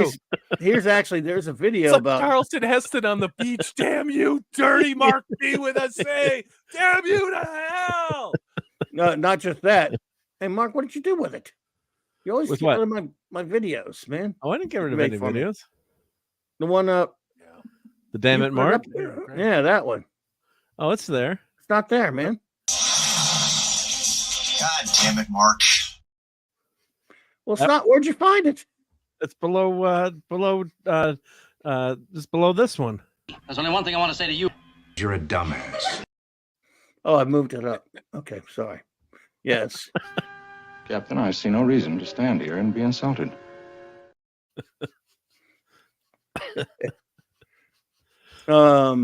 Yeah. Oh, that's cool. We've been on for a good while there. Salty is like, let's start Yeah. making our way out here. It's weird. You were in a different time, a different universe, one might say, because you're in a different time zone.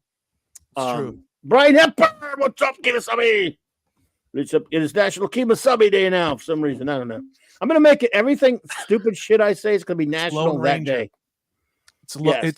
it's National Lone Ranger Clam Right. Pizza Day. Everything dumb shit I say is gonna be national that day from now on for the rest of this show. How about that? That'd How be about awesome. National Fried Chicken Day? I could use some good. Yeah. fried Oh, damn it! Stop making me Okay, I hungry. I can want do some fried that. chicken.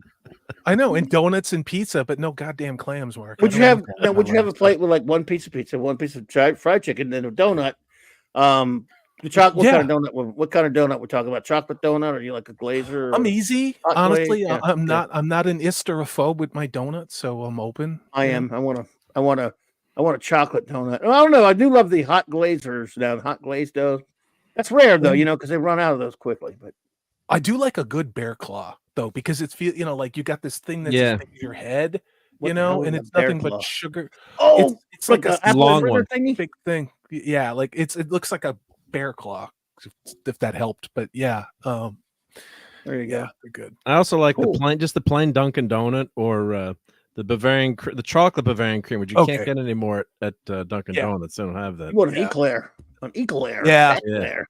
Krispy Kreme Yeah. all the way. Krispy Kreme has that. You can watch them those damn donuts going around in that belt thingy. I'm like, Oh yeah, woo, man, going through that sugar and all Oh. that kind of stuff. And you can get like a hot glaze of that. Mm. oh yeah. But they also have the chocolate with the cream, iced cream inside of them. Damn it! Yeah. And I want to. It's a long ride out to the nearest. I know the you're sitting here nearest, Krispy talking Kreme, damn dirty it. about That's what- donuts and By the way, pizza, it's and I'm Mark's like, fault. He does that all the time on his show. I know that. no, he killed my food boner with the clam thing, but I'm starting that's to get good. re-aroused. So yeah, There you yeah. go. There you go. That's Well, I'll good. tell you what, man. It has been very enjoyable hanging out with you. There's the bone. There's the eatery time, and I appreciate you hanging out with me. We must do it again, of course. Thank you, Chloe. And man, I'm honored to have had you here. I know you said you got to get moved. Let's see what. Oh man, like I say, you got probably. Oh, you're probably hungry in the little Yeah. term because it's a lot earlier for you than it is for us. So Yeah. I got you. Yeah. And I no, I mean we've been going about 2.5 hours, and I still have to do some stuff before work tomorrow. Go too, ahead so I and- need to eat. So Oh, I got you. Go ahead and plug what you got going on. I'm going to put your link in here. Everyone, if you Yeah, haven't done already, please go to Salty's channel and subscribe. I would really appreciate that. So tell everybody what you got going on.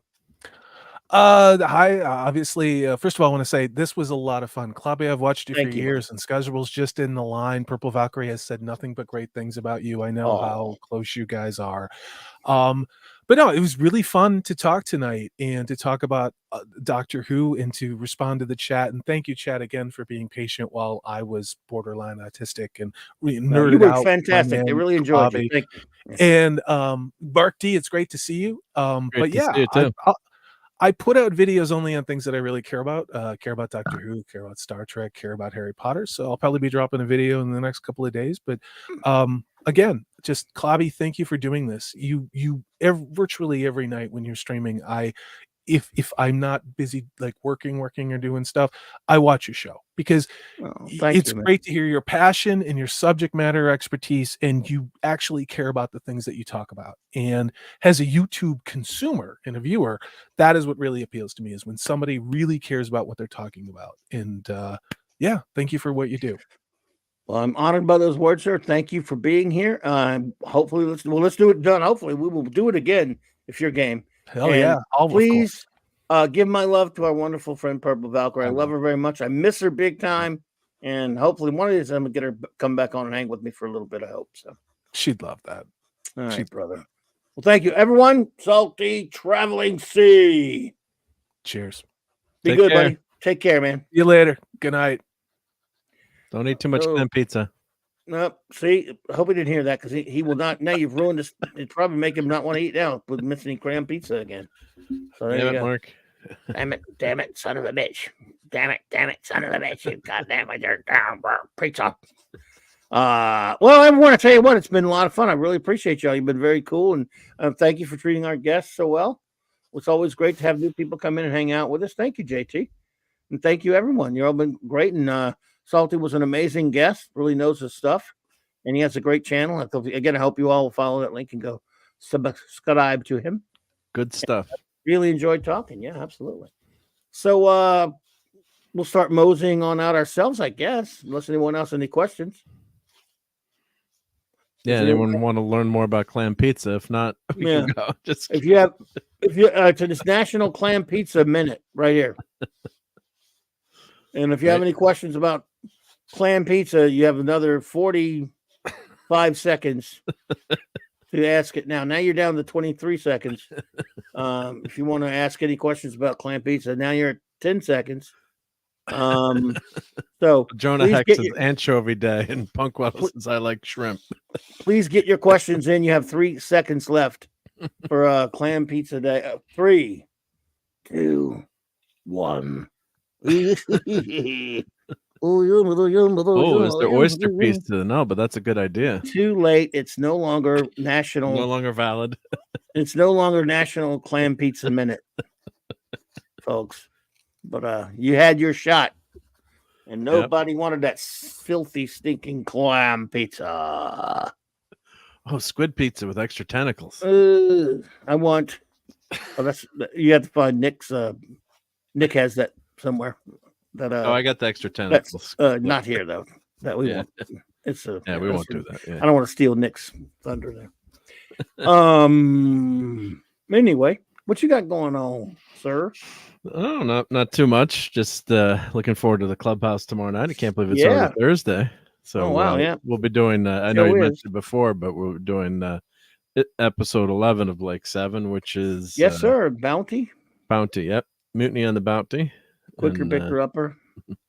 looking forward to that tomorrow night. And again, we got the Star Trek comic, and Star Trek comic book. I'll be Untold doing. Voyages.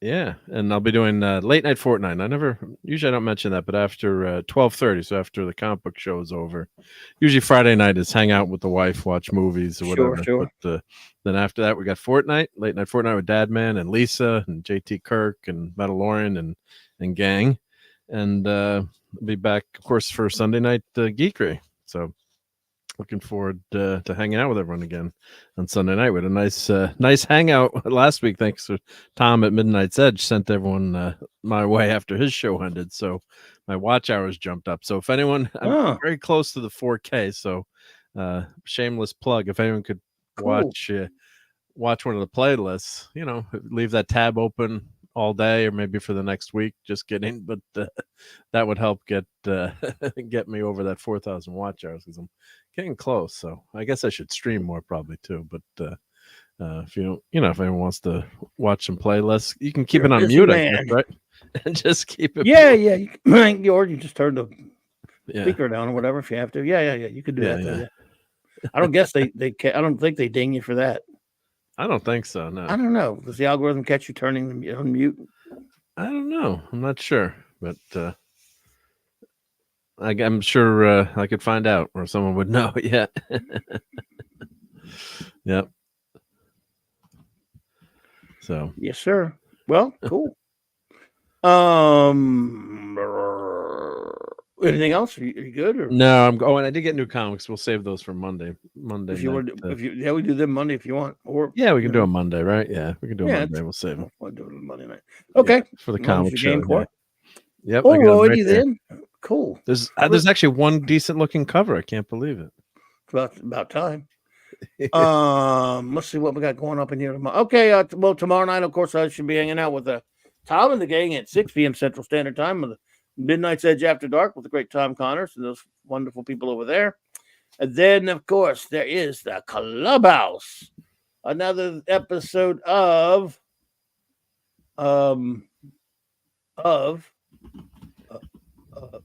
Blake 7, of course. And, of course, another Star Trek Untold Voyages comic to be reviewed with our wonderful first officer, the amazing Commander R.M. Briggs, and, of course, our great chief engineer, the aforementioned Monica D with a C.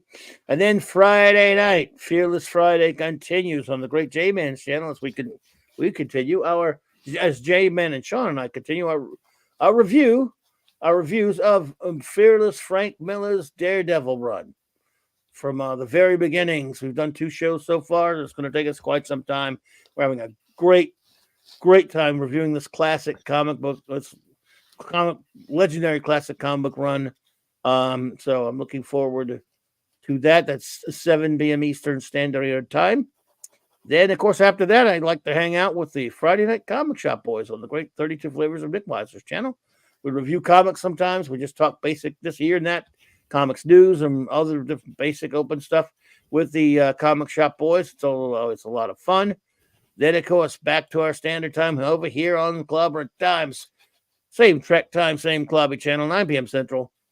4 more episodes of Star Trek Voyager and a continuing mission to review all of real Star Trek 66 through 05, 735 Club, no filth ever. Maybe later in the week, next we'll keep celebrating Batman and Blake 7 in some way. And of course, Sunday night geekery is Sunday night, oddly enough, 10 p.m. Eastern Standard Time on the great Mark D with the C's Chief Engineer's channel, and he'll probably have some eatery for you knowing him. You never know, but he might. Never know. And then it's back, of course, Monday on J-Man's channel again, 7 Eastern, 6 Central. J-Man and Sean and I continuing our Legion of Superheroes reviews, having a great time doing that, and then I'll be here for the Monday Night Mark C Comics Talk. So that's the stuff going on CLOBBERIN Times, the channel. I want to thank you all for being here with us tonight. You've been fantastic. What a great audience. And let me shout out our wrenches. And let's see, of course, Eric K, Chris Persia, T-Bud Martin, Lord Thoth, J-Man, Schmatty's Daddy, Cal L, Fanty Outsidery, Club Boney Time, Club Boney Man himself, Hungry Boy, Maximum Redstone, and Larry. Let's see, up in you. Okay, who's with us tonight? Of course, Alejandro Ibarra, Flores Ibarra, I should say. Sorry.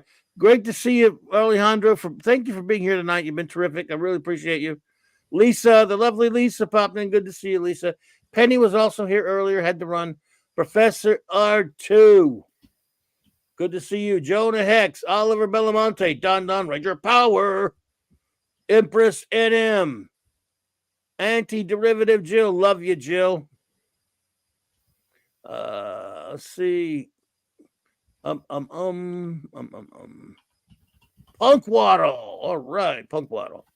DJ Ronnie G.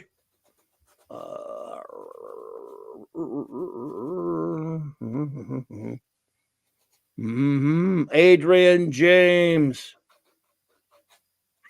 Ezra Goldstein. Shalom, my friend. Brian Hepburn, buddy. Claude Saling, my friend. San Lee. Good to see you.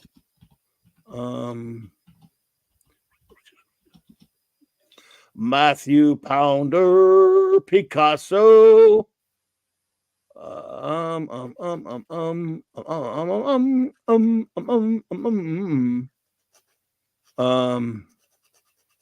Gripes. We're getting there, folks. We gotta get everybody. You don't miss anyone. Yep. We try not to. No one of the crew left behind. Yep. No, sir, not at all.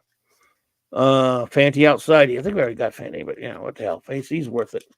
It's tough to see because he's a phantom, so make sure he is. Yeah. True. It's a rascally phantom, that sucker there.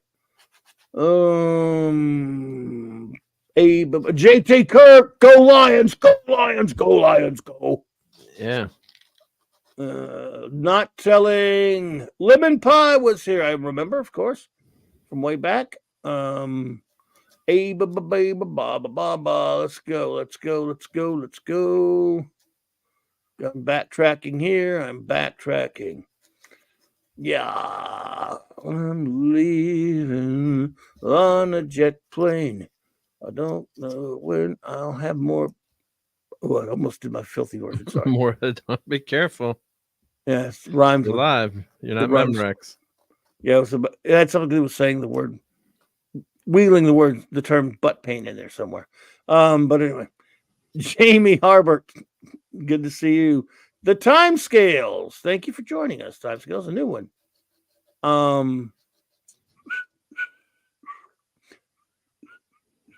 The best thing is not to put words in it at all because it never goes well. Did I say not telling already? Not telling. An Empress NM? Did I say not Empress NM? I thought you did. Yeah, I think I did. I think I did. Ow. Walter Tomaszewski, I think. Walter Tomaszewski. Thank you for popping in. It's good to see you. Ravenscroft popped in to say hello. Had to run out, but it was good to see Ravenscroft. We're just shouting everybody out, folks. It takes a while to scroll to all of them. Well, it's the rocking chat tonight. Yeah, did have a rocking chat. Yeah, it was rolling. It rocked it and it rolled it. Bum, bum, bum. Dog Fortune. Penny, who always already named, but what the hell? We love Penny. Probably being, I knew it. Probably popped in, my buddy. Yeah. All right, Probby. That was much earlier, of course. Boop, boop, boop, boop, boop. CLS Studio. All right. I think Price of Oh, Miss Martin Muses. Oh, right. Miss Martin Muses popped in. Price of Reason, my friend, who pops with me pops in sometimes so he's on Tuesdays and Thursday nights with me on Tom's show. Dave C. Wagner. Minimusness. J.D. Lewis, my old friend. DJ Play Nice. Captain Infinity Temperus Maximus. Lemon Pie. Susan Eckstein. Good to see you. Keely Chow. Roll them somethings. FKHC 2005. Hike. There we go. Got them all. Oh, Midnight's Edge After Dark. Look at that. Popping at the last second there. Hey, buddy. Indoctrination new indeed. Good to see you there, brother. Good to see you, brother. All right, everybody. I want to thank you all for being here with us tonight. Really do appreciate it. And well, see you tomorrow night on the Streamalers out there in streaming land. The stream. So good night and have a pleasant tomorrow.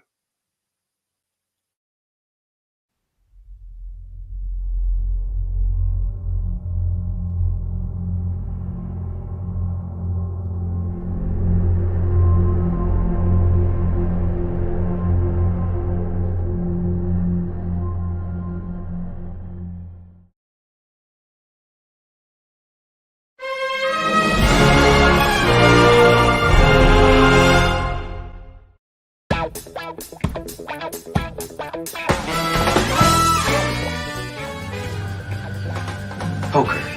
You know the game?